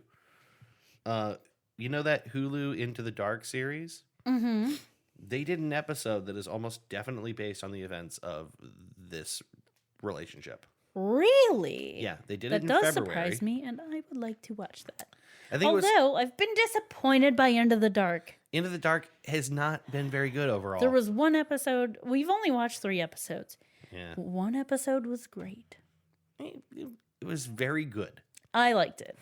4 out of 5. Well, we really downgraded that quickly, but the episode pure was very good. Yeah. I would say 4 out of 5. The other 2 episodes tonally were just not what I expected. I just don't think they got They were just like campier than I thought they were going to be. Yeah. And they don't got the talent. Yeah, I just didn't like them. But maybe this episode is good. I would like to watch it. I don't know. Which one is it? I don't know if you're going to want to watch it. Oh, really? It came out in February. I think it's called My Valentine or something like that. Okay. The episode doesn't mention any of them by name, obviously, but it's like clearly based on the dynamics of those people. Like everything's present, you know. A lot of people are really upset with the depiction. Okay. Apparently because it depicts this whole thing as like a feud, where I think that a lot of people would argue like someone abusing 2 separate people in the same way is not really a feud. It's like it's one dude fucking up both of those girls' heads, you know? Yeah. The other people don't like it because once again, Mars Argo's story is not hers. It's Right. someone else's. And it's Yeah. like, how about going through that shit twice? Well, who was involved in the process of making that episode? None of them. None of Okay. these three people were involved. Okay. It was, written and directed by whoever made it for Hulu, essentially. Okay, I was just curious if Yeah. any of the three had input into it. No. That's the thing is, it's like written about these people from an outside perspective. None of them are involved, and people have some beef with the depiction. And I guess maybe I don't want to watch it. I am curious about it. I might end up watching it, but I don't know. I don't think I'm gonna love it. Yeah, I don't really. Yeah. They gave me like basically 2 out of 3 reasons to think I won't. So Yeah. anyway, it's on to you in episode 35. What do you got? Well, this is a doozy. Oh, so, really? A doozy. episode 35 is Tony Robbins. So, May 2019, 1 month after our episode, once again saving the goddamn world. So BuzzFeed came out with this series of articles. I think it has upwards of 6 parts to this series. Okay. I did not look to see how many parts. I did not read all of the parts. Are all 6 about Tony? It's all about Tony Robbins. Okay. The first article in this series is titled "Leaked Records Reveal Tony Robbins Berated Abuse Victims and Former Followers Accuse Him of Sexual Advances." So some pretty serious allegations. Basically, they did a year-long investigation based on leaked recordings and internal documents and dozens of interviews with fans and insiders. Okay. Some of the accusations are that there are 2 former fans who then turned staff of his. It's a way that happens a lot with people like Robbins, where like Yeah, you right. kind of you become part of his inner circle because you attend all of his talks and you Yeah. like love him, and then he's like, okay, like, well, we were always here and you believe in me and let's get you on board, And sort of thing. What person in that position wouldn't want to be surrounded by Exactly. fanatics? Yeah, and what person who looks up to someone wouldn't take the opportunity of being in their inner circle? Yeah. So 2 former fans turned staff signed statements under oath that they felt Robbins sexually harassed them, but by repeatedly pursuing them after they made clear they were not interested. 2 more women who worked as his assistants said he expected them to work alone with him when he was naked in his hotel room or while he was in the shower. Another employee was fired after having a consensual sexual relationship with him, which, the relationship itself was consensual, but who knows what happened in the aftermath of that. Yeah, like that's retaliatory. It's not a good look, Right. if true. So these accusations all took place between the 1990s and the early 2000s, while his fame was skyrocketing before he married his second wife. There were secret recordings and transcripts from his events that featured expletive-laden tirades against rape and domestic violence survivors, after encouraging them to share their stories in front of a large audience. Like, these are things that would happen during his events, One is a quote of him saying, and I'm sorry, this might be triggering to some people, so maybe skip ahead like 30 seconds or so. But she's fucking using all this stuff to try and control men, about a woman who said she had been raped. In 2018, there was a woman who said that she was, her husband had been physically violent and emotionally abusive, and Robbins accused her of lying and asked, "Does he put up with you when you've been a crazy bitch?" And these are claims that keep a lot of women from wanting to talk about their rape and abuse. This is exactly the kind of culture that keeps people quiet. Yes. How can that possibly have from any the home in things- self-help? Right. And from the things we talked about in the last episode, and the documentary I watched, and all the articles I've read, I am not surprised. I'm not either. I know If his these things are style- true, I'm not surprised. Even when he's being helpful, his style is abrasive. He does have a very abrasive style. He does have a very patriarchal worldview. He has come under fire for that in the past. He's There like are Steve Harvey. God, Those that guys guy are like too. the same kind of guy. Yeah. There are lots and lots of claims in the article. I even wrote, I'm not surprised by most of them. In the 6th part of this article, there is the worst claim, which is they are now being sued for by him. He is accused of assaulting a high schooler at a summer camp that he went to do a talk at. There are according to the article, 2 eyewitnesses to this. He alleges the claims are false, and this occurred in the 80s, by the way. And he was like 25 or 26 at the time. He alleges the claims are false. He is suing BuzzFeed as of November 2019. It should be noted that he's suing BuzzFeed in Ireland, even though it doesn't necessarily seem that BuzzFeed Ireland was mainly the ones who put the article out. And that's for He has an Irish lawyer known for famous libel cases, Paul Tweed. Ireland is known, and it's gaining a reputation for being very claimant-friendly because of the way their defamation laws are. The lawyer, Mark Stevens, who was the lawyer of... do you remember... God, what's his name? Oh, shit. What is his name? I don't know. The guy with the electric car and the spaceships. What? You know, the he's got money. You mean Elon Musk? Yes. Old Muskie. Heck, old Muskie.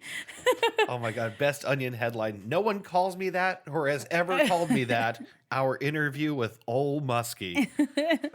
Yes, the guy with the electric car and spaceship. Well, am I wrong? You're not wrong. All right, go on. I forgot his name for a second. Yeah, Elon Musk. So he, there was a label suit against him. Do you remember this?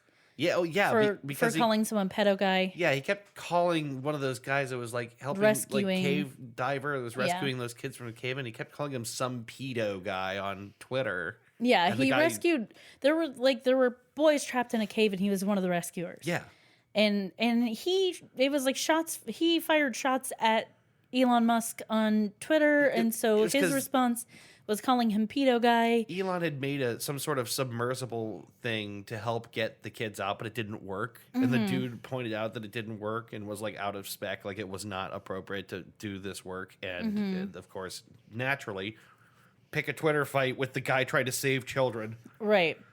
So this lawyer, Mark Stevens, was, and I do not know, the guy that Elon Musk called pedo guy, he was his lawyer. Okay.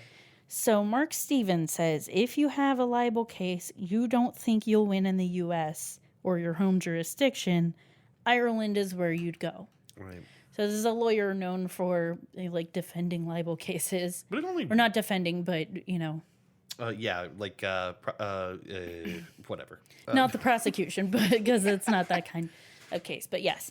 But the thing is, that only works if the people you're suing have some sort of legal presence in Ireland, right?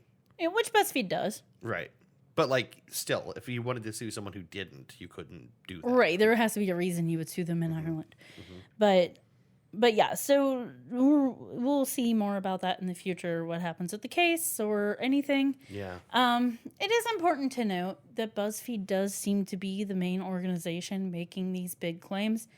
He essentially got Me Too'd, and not to downplay these allegations, but that's when all of this was happening, and during when a lot of people were coming out and making these kinds of claims.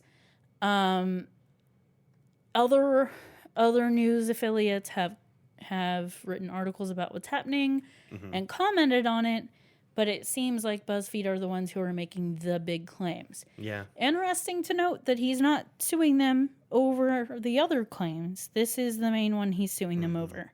Well, so we talked about this very briefly the other night, and the thing is, That's the part I really understand. Yeah. Because that claim is so upsetting, whether you did it or not. You like can't let that just float around. Also, they have recordings and stuff of the other claims they've made. Yeah, right. This one, they have eyewitnesses, but it's something that happened in the 80s and is possibly more defendable in a lawsuit environment. I'm not saying it's actually defensible. No, right. But maybe a little more for him to work with that way. And it's a horrifying claim. It's awful. That's the kind of thing that can't sit around for him. Right. He can't not do something. He can't about ignore that one. Yeah. Or say that people just don't understand his process. Yeah, Because right. your process is not making out with and groping a underage person. If it is, it shouldn't be. Jesus. That's not what we do. That's not funny, but still, it's kind of funny. So, yeah, that's that. Sorry, that was a heavy one. No, that's that. That's all right. So we'll see what comes of that lawsuit. I'm curious to see what happens too. I want to read Yeah. that Bud Fees. We always call it Bud Fees. Bud Fees. Yeah, I want to read more of it too. It was just like at least a 6-part article that I did not have time to read all of. Yeah, right. It's like way too much. All right, I got one for you. This is episode 36. This is David Avocado Wolf. Remember the avocado himself? Yes. Not a whole lot on him, but I No? just thought it was important to remember that this punchable piece of shit is still out there somewhere. He's still basically doing the same thing. But I thought it would be good to check in. As the world goes slowly insane, don't you want to know what David Avocado Wolf is doing? Like, I definitely do. Yeah. So, you might be interested to know that in 2019 he was a speaker at a conference called the American Priority Conference. Oh. Which is the most hodgepodge bullshit conference ever hacked together, featuring basically a bunch of pro-Trump internet personalities at the Trump Doral Hotel in Miami. This event seems God, that was so like stupid. the most vile sentence ever. I know, right? Like, God, it's a real boner-killing sentence if you ever heard one. Don't like it. So it's other speakers. No, let's go back a bit. Yeah, just that it just seems fantastically stupid. But the thing is, I would so go. I really would. I wouldn't want to give them any money. No, I wouldn't either. But I kind of would want to see how these people That's convince my problem. each other Is they're like I'm important. often fascinated by things. Like would want to read someone's book or something, but I don't want to support them in any way. So if I could get a free copy of their book, Yeah. or sneak into the conference. So the other speakers included that guy that ranted on YouTube about Starbucks cups. That's literally like this dude's only real credit. Is a guy That could be like 10 billion people. I know, but he was the first and biggest, and It's probably somehow not. now he has a media, identity around it. I can't, unbelievable. A pro-Trump rapper named Educating Liberals. That's his name. I wrote catchy. That's his name. That's not a rapper's name. It's very lazy. Anyway, Yeah, also super dumb. Charlie Kirk, who is the chair of Turning Point USA and the guy you probably recognize from all those ridiculous "Hey Liberals" memes. You know those memes that always end up in our group chat? The one, I can't remember. Was that the one that said, "If global warming is real, why my PP called"? Oh, okay. I can't remember. He's the guy featured in those memes? Yes.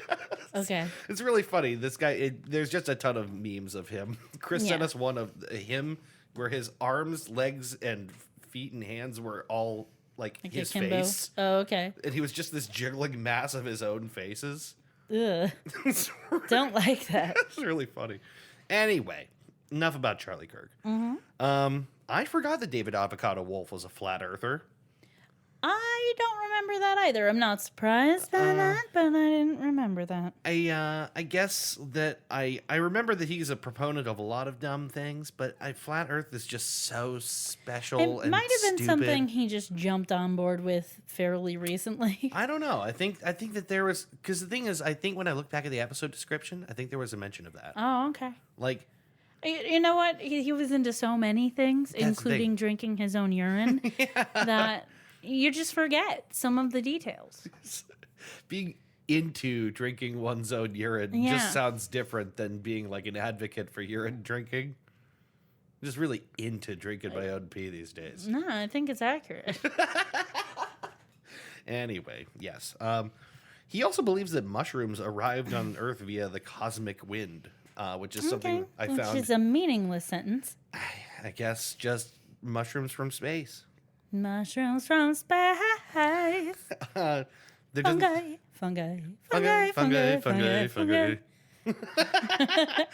You're welcome. Yeah. No, I don't know.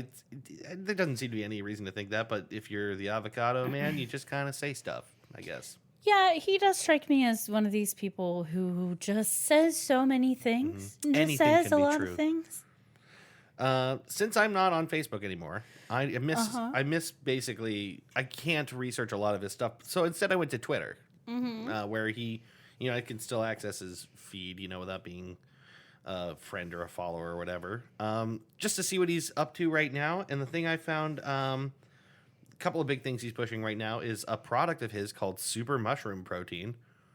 It's $44 for 1.6 pounds of it.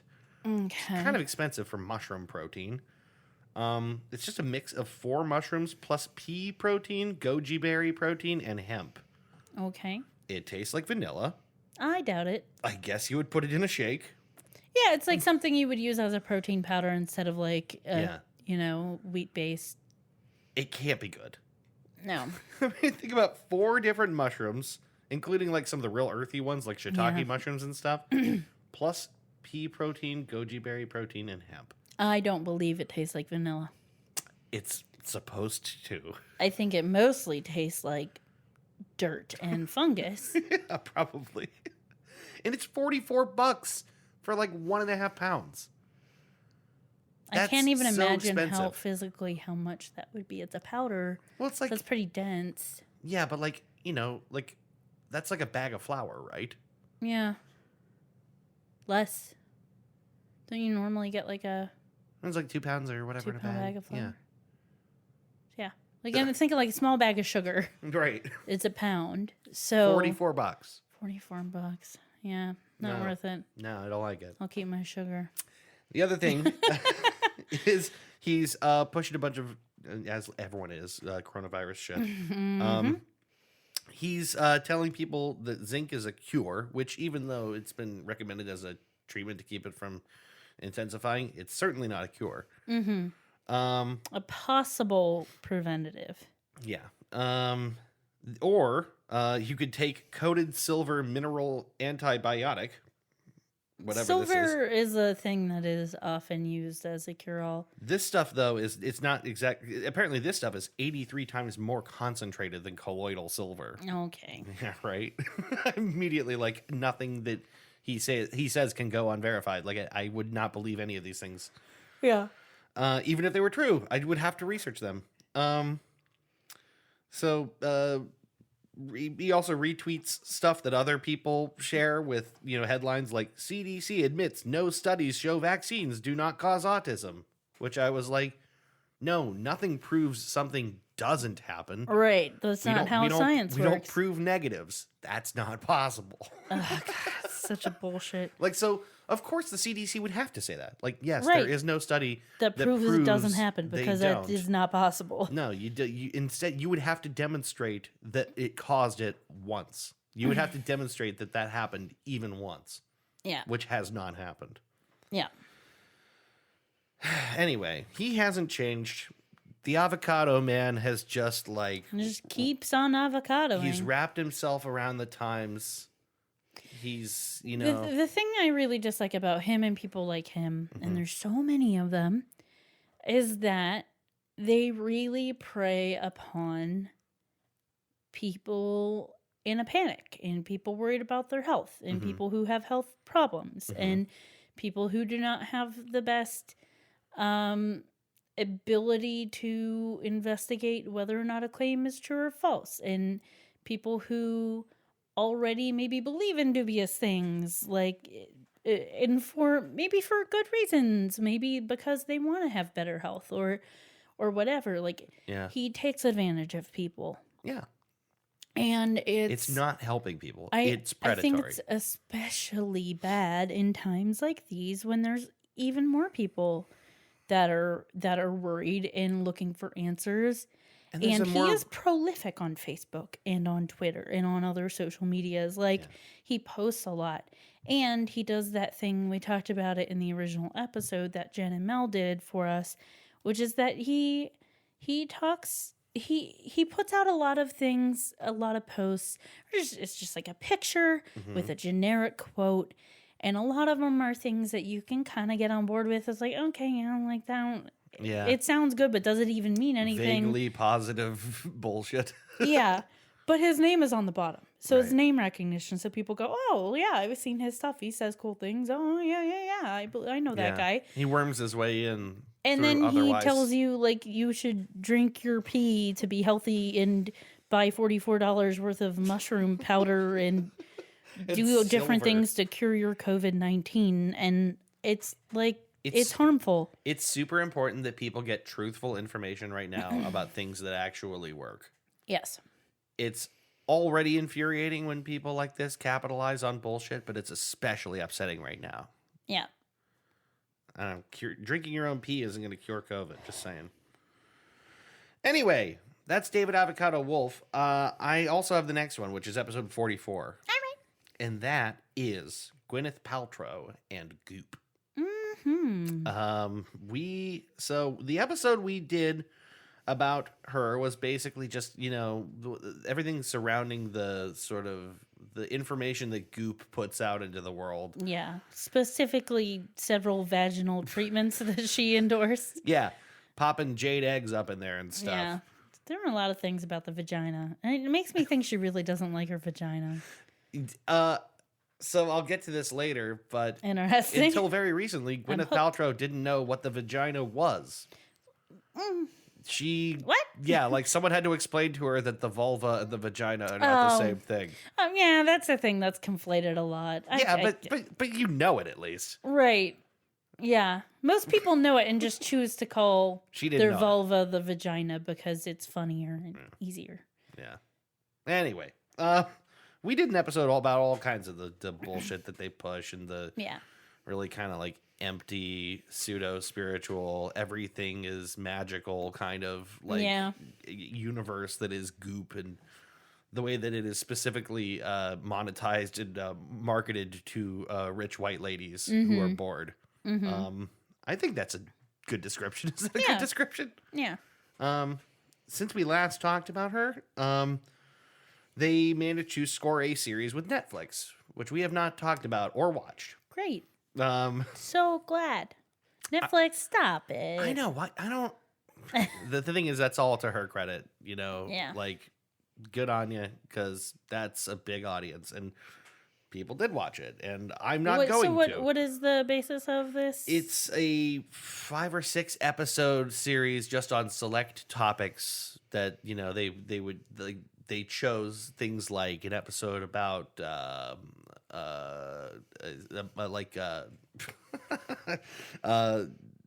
mushrooms and what's the word I'm looking for? Psychedelics. Oh, okay. And they did an episode on that guy that does that dunk yourself in ice water therapy or whatever. This guy you can I don't know, it's stupid. They did an episode all about the female orgasm, which might be the only one that has any practical use. It's probably all wrong. But basically, if she doesn't even know the difference between the vulva and the vagina, I don't have a lot of confidence that she's going to educate me on my It was really funny. My orgasms. Because she said that, and then the sex therapist or whatever that was with her was like, well, no, that's not what the vagina is. So she gives her the distinction, and she goes, oh, wow, I had no idea. I'm getting a real education here myself. It's like, Come on. You just made yourself look so stupid. Yes. Anyway, so the Ars Technica published a article about this series. The title was Goop's Netflix series. It's so much worse than I expected, and I can't unsee it. Really funny description. The episodes, there's one about energy healers that like change your body frequency. How's that for some bullshit? There's an episode all about Just psychics. like stuff that means absolutely nothing. There's an episode in which people are trying to, like, a bunch of women are sitting around trying to levitate each other with their minds. Yeah, I've done that. There's an anti-aging episode. It sounds fun, but it's basically the kind of stuff we would typically roll our eyes at about Goop. My experience with every time I try to like take in anything produced by Goop, like read an article, listen to an episode of the podcast, it's like, oh yeah, I'm gonna see what this has to say, and then 5 minutes less than into it, my brain just atrophies. It's like, this is boring. It's saying absolutely nothing, and I fucking hate it. It's like not even interestingly done. That's an important distinction. I don't think that they actually offer much in the way of any real thought, idea. It's just not clever. Right. It's not even. It's mostly. It's like not even a bad thing done well. It's rich people sitting around passing the day, and or encouraging you to buy way too expensive As a non-rich things. person, if you're going to mislead me, at least fucking entertain me. Right. Put on a good show. That's what we've come to expect. Yeah, I don't have $500 to drop on a weird thing to put up my hoo-ha. If I'm going to drop money on something, I need to have good reason. Don't bore me. Yeah, right. It's just Convince me I should shove it on up there.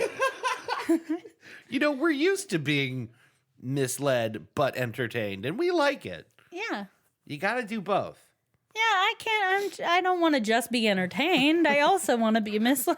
Well, when you put it that way, kind of doesn't. Yeah, you know what's going It with goes both ways, definitely. So anyway, yeah, it's here's the other thing that they made a note of that really drove me nuts. Every single episode of this Goop series begins with a disclaimer, and it says this show is not meant to provide medical advice. That is the thing that makes me the fucking angriest about this. It clearly is. Because if Goop is not advice, then what is it? An ad. It's It's just an ad. But that's the thing, is they've been doing this for so long. Well, the in thing is, other they forms. have to provide that because they've been sued for the shit they've said. So they have to say, we know that our content is providing medical advice, but it's not medical advice. Yeah. It's really irritating to me because they know exactly what they're doing. Yeah. Just the fact that they can kind of legally skirt it by saying, don't do what we do. Like, people are watching to do what you do. Right. And you know it. Yeah. So if you really didn't want people to do what you do, you'd stop doing this. Right. Your whole point is to get people to buy this shit. And the only reason for them to buy it is because it does the things that you claim it does, which are all have to do with like your health in some way. It's bullshit. It's just infuriating. But there is the whole thing of the whole episode just about masturbating, so that's pretty good. I mean, I don't need someone to tell me how to do that. I figured it out. I think I got that one on lock. We got professional here. Yeah. Been an expert for years. Congrats. Your ribbon is in the mail. Can't wait to hang that on the wall. But that's that for Goop. What's next? You with episode 69. Nice. So episode 69, was about Dr. Bronner's. Oh, yeah. So this isn't a huge update, but in light of everything happening right now, they are a soap company. And so I did want to see what their response has been. So they don't have anything explicitly written on their website itself. But if you go to their blog, which is easy to find on their website, they do have a post. It was maybe like the third or fourth post back, so pretty recent, saying essentially that in light of COVID-19, the employees that they have that are able to work from home are working from home, and they're trying to continue to provide soap and hand sanitizer in the safest way possible for their employees, and that basically they're producing hand sanitizer something like 600% of what they would normally do. So Where is all this stuff? I don't know. I can't find it. Everyone's claiming they're like ramping up production, and I can never find any of it. Yeah. But they are trying, essentially, but there are limitations to what they can get their hands on to make the products. But that was basically what they said, is like, we're doing our best to keep our employees safe, but also put out the products that are needed during this time. So that was that. But they are responding to it. As a soap company, they are doing their due diligence and responding to it. So, Hey, do you think that the Dr. Bronner's blog is called The Soapbox? I wish. I don't think it is. It should be. It should be. I think that's what we called the episode, right? Did we? I think so. It had something about the soapbox. It probably did.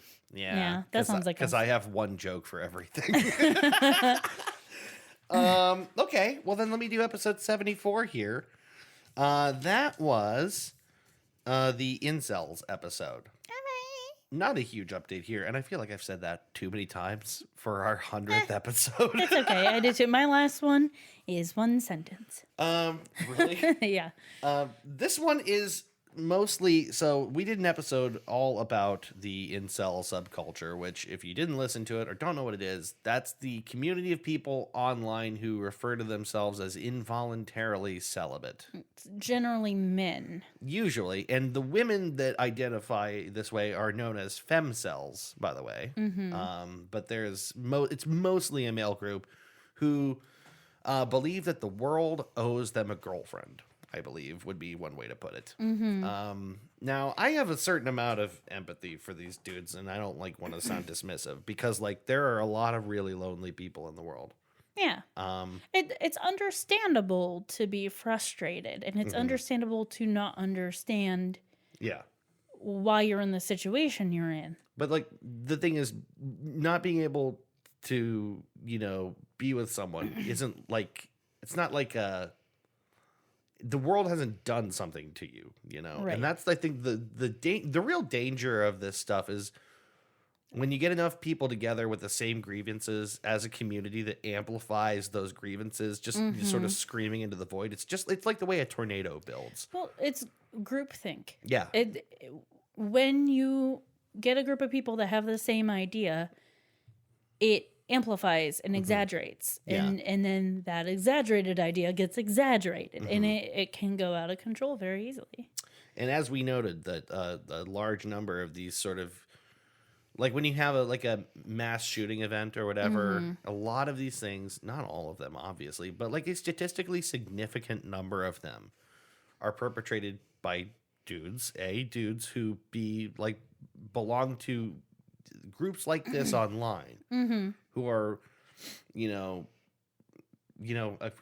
angry at the world, angry at the system, angry at other people, angry at women in particular. And there's a correlation between how intense you are in that world and physical violence. And among people who are in these groups, because of, I think in partly to that groupthink thing, where these ideas get more and more exaggerated, things like physical violence towards women are encouraged and applauded. And I don't think that most of these individuals in real life would actually believe that or would do those things. I agree. But there are just enough guys who they're waiting for their time. And sometimes the people who believe to these groups or belong to these groups are people who have other issues. And sometimes it's mental illness, or sometimes it's other things that maybe make them not so good at understanding that things people say online aren't necessarily what they really think or what you should be doing. And that's very dangerous. Yeah. Well, yes. And specifically to the point of that danger, the update I have right now mostly is just that there is a growing concern that during this time period in particular, when people are isolated from each other, there's a significant risk of people, and radicalization is not the right word, but intensifying beliefs of, sort of this nature. Yeah, people are spending more time online. Yes. And obviously spending less time around other people. And this is a group of people that already probably spent more time online and less time around other people in real life. Not 100% of the time, but a lot of the time, I would say. It just seems like a lot of this group in particular, like because their support system became one that is online. The people who believe what they believe are congregating in these internet spaces. Yeah, it's for the most part not something that happens in the physical world. This is an internet relationship and dynamic. The New York Times ran this opinion piece by someone named Annie Kelly, who is a PhD student researching anti-feminism and the alt-right and how both of those are influenced by digital cultures. Right. She made a really interesting case that during a time like this, there's a bunch of things that are happening at once. One of them is people retreating to the familiar, and they're more distrustful of things that seem like a threat. Sort of like the opposite of keeping an open mind about things. Sort of more traditional ideas, more, I guess you could say, conservative. But, basically people retreat to what they already know, I guess. She wrote, and this is really interesting to me, secular societies struggled with providing mechanisms to resolve feelings of guilt. I think that's true. I think that, like, people in general have a tendency toward guilt. And I think that there is something inherent to, like, a lot of religious systems, which provides a way to feel either that you've atoned for yourself, or that you're, given grace, or that you're the chosen people, or that you have a mandate, like, to do, and so you shouldn't feel guilty. Like, there's all these great religious ways of, like, metabolizing guilt. Pray and ask for forgiveness, or if you're a Catholic, go to confession and do your penance and be forgiven. Yeah. There's a lot of ways religious societies deal with guilt. When you're secular and don't have a religion, sometimes the answer is, well, are you guilty? Like, yeah, right. Did you do the thing? Like, should you feel bad about it? It's a little bit harder. Yeah. It's a little bit harder because it involves actually reconciling for yourself that maybe you fucked up, but you're not a bad person. And I just think it's easier in some ways if you have a mandate. Yeah. We also think in terms of black and white a lot. Right. And so it's hard to rectify that, like you said, like, just because I might have done a bad thing doesn't mean I'm a bad person overall. Right. Or, like, I can improve myself while still having done a bad thing and maybe not explicitly have been given forgiveness for it. Like, right, because that's the other thing. That's a struggle. You often don't get just forgiveness outside of, again, this is the point she was making. And the reason it's relevant is we could very easily find ourselves in a position a couple hundred days from now where so many people have died, and those of us who are still around do have some survivor's guilt, and don't know what to do with that. Yeah. Don't know how to process why we were lucky enough. And so anyway, yeah, just the without an effective means of resolving that, it's very easy for someone to, this is how whole cultures get bent towards blaming subgroups, or okay, this is why I see the connection. This now is why like, this happened because these people were doing that. It's this person's fault. It's if they hadn't, we're already doing it. We're already finger pointing. Yeah. About whose fault the situation we're in is, and that can get significantly easier to bend people on when there's more guilt involved. So that's one thing, right? The last thing I wanted to say about this article, and it's really my whole update on the incels thing, but it felt relevant to talk about this. The tendency towards this sort of whatever this, radicalization online is. So this is a quote that she put in the article, and this is from someone who, identifies himself as an incel online. This is his quote. This kind of bothered me. Normies now feel what we feel all the time. Alone, bored, sad, aimless, horny, empty, desolate, disconnected from the rest of humanity. The endless drone of whining and moaning I'm seeing on the social media timelines is the hellscape we have to endure constantly all the time during normal times. I can't help but have a huge dose of schadenfreude over this. Welcome to our world, normie scum. Yeah. I just feel it's relevant to say to note that that's how at least one of them is feeling right now. Mm-hmm. Because I feel like you put enough people in this place emotionally, there is a tendency for people to like need someone to blame. You know, to And channel still, there's a superiority complex, right? There's like, instead of empathy, instead of understanding that people are upset for valid reasons, it's internalized in like, well, yeah, sure, now you feel this way, but I always do, so look at me and care more about my predicament. I don't know if it's superiority as much as it's martyrdom. Yeah. And I get that. I think that's channeling like grief into rage. Yeah. So the whole reason I even thought this was worthy of an update is that there is this feeling of the connection of that mentality to like all of us. Yeah. So protect your brains is what I'm saying, because we're in for like another month, you know? Yeah, at least. Anyway, it's your episode. I'm sorry. Why are you apologizing? I just feel like I took a long time on that. No, so. that's okay. My last update is one sentence. And number 83, right? Yep, that was the fruitcake episode. Okay. So really, my only update on that is I said I was going to make one, and I made one. It was all right. That's it. I made it for New Year's Eve. I also made figgy pudding. Yeah. Everyone loved your figgy pudding. It was more of a deconstructed figgy pudding. Yeah. Because I might have issues with things like patience. Let's say it's an artistic Unmolding decision. things. But it did taste really good. Mm-hmm. The fruitcake was eaten less, I will say. But it was basically like a spice cake. I didn't use the candied fruit in it, mostly because I couldn't get it. I waited too late to try to buy it at the store, and then I tried to buy it online, and my order was canceled because I did not have it in stock. So yeah, but I made it with like dried figs and things like that I already had for the other things I was making, and it was good. Yeah, it was a spice cake with some fruit in it. It was good. Yummy.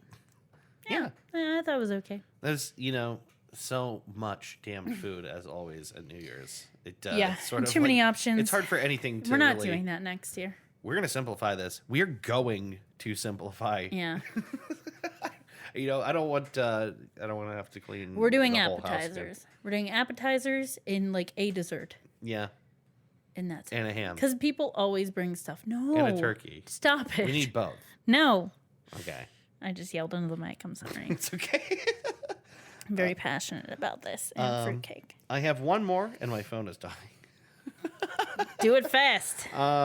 So episode 84 was the one about Area 51. So we did this whole episode about the idea of people basically were getting ready to barnstorm Area 51. Basically, no, actually, if I remember correctly, it might have been that the storm. No. Yeah, so Storm Area 51 was this big Facebook event that got all this likes, all this interest, and people signed up. And I think the description was they can't shoot all of us or something like that. Yeah, they can't kill all of us. Right. So at the time we did the episode, that event had already been canceled or postponed or whatever. Yeah, they were talking about doing like an an EDM music festival in that town. Yes, so there was a plan to have Alien Stock, which was a music festival in Rachel, Nevada. Oh, go ahead. It's a very, very small town. Yeah. With where the Little Alien is, that famous hotel or whatever, and yeah, there was some concern that actually doing that in or near that town could very easily overwhelm a town that was very small and did not have the resources to provide things like the electricity they would need and the water they would need and things that might affect the citizens because they were trying to provide for this weird festival that no one really wanted. The residents were deeply concerned. They were ready to take up arms over it. They were begging the state to shut down the freeway into town. They were really worried. Only the next month after we did the episode, that Maddie Roberts, the creator of Storm Area 51, said, due to the lack of infrastructure, poor planning, risk management, and blatant disregard for the safety of the expected 10,000 plus alien stock attendees, we decided to pull the plug on the festival. He also said, we are not interested in, nor will we tolerate any involvement in a Fyre Fest 2.0. So, Wise. he canceled alien stock, right? Mm-hmm. Instead, he promoted a free festival in Vegas, which had a bunch of the acts that had dropped out of alien stock. So there was a replacement, right? Mm-hmm. However, one of the other organizers did not back down and said it's still on. Oh, no. So her name is Connie West. She's one of, I guess... Connie. Connie, Oh, baby, Connie. what are you doing? What are you doing, darling? Connie, no. She is one of 3 people who was involved in the creation of this festival. So it was Maddie, Connie, and someone else? Yes. Okay. Here's the thing. She had already paid $17,500 out of her own pocket for security for this event. Connie got that security money. Much of that is non-refundable. Oof. And then Maddie cancels. So what do you do? Yeah. You think to yourself, God, maybe I can make some of this back. Yeah. You know? So, yeah, she had some real stake in it. So, you think... Did he lose money on it? I'm curious about, like, did he have money The invested? other guys didn't put money in. She was the one who put actual money into this. So, basically what happens is around 3,000 people actually show up. Oh, no. But there was a stage, there was music, there were toilets and water. Less than 10 people got arrested for the whole 3-day festival. Okay. The residents were happy and the crowd was nice to each other. Okay. And they had a great little festival. All right. Well, that's like the best possible outcome. And everything was fine. Well, and the thing is that festival was supposed to be much, much bigger than that. So if it had been, it would have been much worse. Right, exactly. Like, because it was actually canceled, the only people that still showed up were, like, the really, really devoted people. And the fact that there were 3,000 is still impressive to me. Yeah, that's not small. That's probably better than Fire. The result is better than Fire Festival. Oh, yes, definitely. Well, the thing is, it just didn't turn out to be an emergency. Yeah. And I thought that was nice. That after all that panic, and I would have been super panicked if I lived, in Rachel, Nevada. And Right. all of a sudden, this is coming to my very small town that doesn't even have a gas station. Yeah. But it all worked out. Well, that's good. I'm glad everyone ended up happy. So, yeah, alien stock. And that she didn't totally lose her money. I don't know, actually, if she made nearly She probably didn't make any money, but at least, like, she didn't just blow money for no reason. Like, at least something came of it. Right. That's actually kind of nice. Yeah. But, wow. But that was Area 51. It's still there. The aliens are still there, obviously. And it's true. If we decided all to run at Area 51 at full speed, they can't kill all of us. Excuse me, Naruto run. Yeah, You can't just run normally. No, you gotta Naruto runs. You can outrun those. This is so weird. What is our lights? This isn't real. Yeah, my favorite. This is not My real. favorite was that thing where the like military dude is giving a presentation on what a Naruto run is. Oh my god. I read somewhere the true story of that was like it was a mock presentation and it was just part of some training or whatever. It didn't have to be a serious thing. Yeah, he was like, okay, this is a thing that's going on, so this will be funny for me to talk about. But I really wish it was something very official. Yeah, me too. So that is 18 episodes, updates from 99 total episodes of this show. Yeah. And That is 100 episodes of Goose Chase condensed into some neat little updates. yeah, I still can't believe we did 100 of these. I know. I don't know how we're gonna do 100 more. There's plenty of topics on our list. I just added a new one to it today. Yeah. Maybe it was yesterday, but regardless. And we are still accepting suggestions. So if there's something you think we should talk about, we would love to know. I feel like this is a really good time to also say thanks to people who've been listening to this all this time. Yeah, it's been a long time. It's been, few years? Yeah, it's like 2.5 years. So, and there's people that are still listening. Why? Why are you listening to this? And also, Thank you. I wanted to thank those of you that have come on the show and sat down and talked with us. It's the guest episodes have been really fun. Yeah, we've had some really, really great guest episodes. Some of the stuff that has been revealed in those episodes or in our episodes is stuff that still just rattles around my head like every day. And I think that's really like the great thing about doing this show is, I mean, we're picking stuff up. We're losing some stuff too, but we're picking stuff up that's like, I don't know. It's part of our world now. Mm-hmm. So I want to thank everyone who listens, who sent in ideas, who sat in with us. It has been really cool doing 100 episodes of the show, and I look forward to doing more. Yeah, obviously guest episodes will be on a hiatus for the time being, and unless there's someone we can, find a way to do it with But remotely, which is a possibility. But mostly, I want to thank you. Aw. I don't want to thank you. Yeah. I think you're dead weight. Cut them loose. The best part of that is like I do not do the recording of the physical recording of the episode. Like the production. Yeah. You do all the editing. Right. You upload everything. I am the one that is contributing very little Untrue. to the technical side of this, at least. I think that If I were to cut you loose, there would be no podcast. I think that you are the soul of this show, and you're the whole reason it works. You flatter me. It's It the is truth. a team effort for sure. It is, but it's like 60% you. But in all seriousness, thank you. This has been a lot of fun. This is an idea that started out of the failure of another idea. I don't know that either of us thought that we would do this for 100 episodes or more.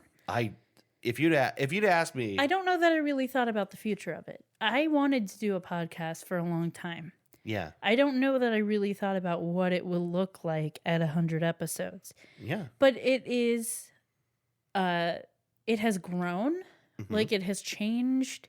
I As think we've gotten a little better at it. yeah, and as we got better equipment and found out what worked, and just as we evolved as a show, certain things just didn't make sense to do anymore, or we changed order of I things. mean, eat waffles. Oh no, that still makes sense. remember eating Stroop waffles? Yeah, Just to eat snacks. man, We just had snack I'm segments. telling you. During this stay at shelter at home shit, I'm trying to make stroop waffles. I gotta do it. It's Gonna happen. It's the mountain. I have the waffle cone maker. Everything's in place. Yeah. Why have I not already? I don't know. But it's clearly- things have changed. We eat on this podcast less. Yeah. That was partly because in the beginning we were trying to have a middle segment, and we trying to held on to that yeah. for a long time, and then realized if all we're doing is eating and snacking, it's not really. Yeah. Worth Plus, I think it. most people hate that, Yeah. especially in an audio podcast. Right. It's not even anything to look at. But yeah, we have changed and tried to do things Yeah. that make sense for the show, and it's still fun. Yeah. I mean, I still fucking hate doing research. Sometimes I it's like hard, it. I like it. but it's work. In a lot of ways, but it is work. Yeah.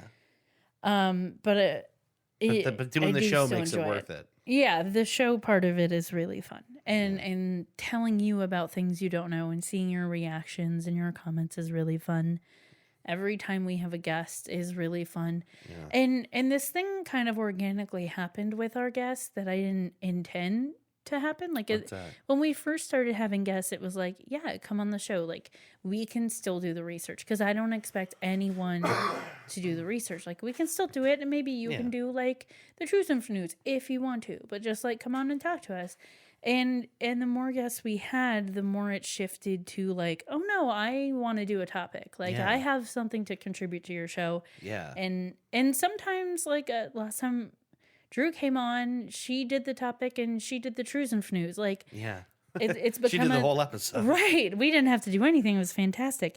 And it was a great episode. That was the salt episode. But Yeah. it just became this like it's really fun for me to see other people invested in the idea of this podcast. Like Yeah. it's something that's interesting to people that are not just me and you. Yeah. And that's not necessarily something I expected. To be honest, I agree. like we have friends that have listened the whole time, and I think that's awesome, and I'm glad that we do. Yeah. But I didn't know that it would be something that other people believe in enough to want to contribute, even if it's just 5 hours of their time out of their busy week to do research and then come and talk about it for an hour and a half or whatever. The concept, That's exciting. The concept that the show was built on has rooted itself out, which is if you're curious and you're willing to dig around, you can really uncover some fascinating stories that are super entertaining and interesting and just parts of the world you never thought about. Right. And things that are like often overlooked. I mean, the salt episode is like the most exciting example of this to me. Yeah, because it's fresh in our minds, it's like the perfect example. And because it's so ubiquitous. Like it's something that we use all the time. Like it's oft overlooked, you know? And the fact that there is such a good story in something like that is just evidence to me that if you're willing to do a little digging, there's a story in almost anything. Yeah. And that's why we do what we do, because we're people who look at stuff like that and go, okay, yeah, but like, what about that shit? Why is no one talking about this stuff? Right. So yeah, I'm grateful that people still listen, and I hope that this episode was fun for them to get a couple updates on what we've done for these past 2.5 years. Yeah. I love doing this show, and I love you. Aw. And I hope we get I to love do both lots of more those of these. things too, meaning the show and myself. No, hope we I get- love you too. I hope we get to do a lot more of this. I do too. So anyway, on this 100th episode, thank you for listening for a very long time Yeah. to Goose Chase. Goose Chase. We will see you probably in a couple weeks Fifi. with the big old 101. Yeah. All right. Get pumped. I have no idea what episode 101 is going to be. Get pumped. All right. We will see you next time. Bye-bye. Bye. You've been listening to Goose Chase. We are Goose Chase Podcast on Facebook and Twitter. On Twitter, our handle is @GooseChasePod, and our website is www.goosechasepodcast.com. If you have any topics you'd like us to research, please email us at goosechasepodcast@gmail.com. If you like what we do on the show, please rate and review us on iTunes and Google Play. Want to go on a goose chase? Ooh, yes.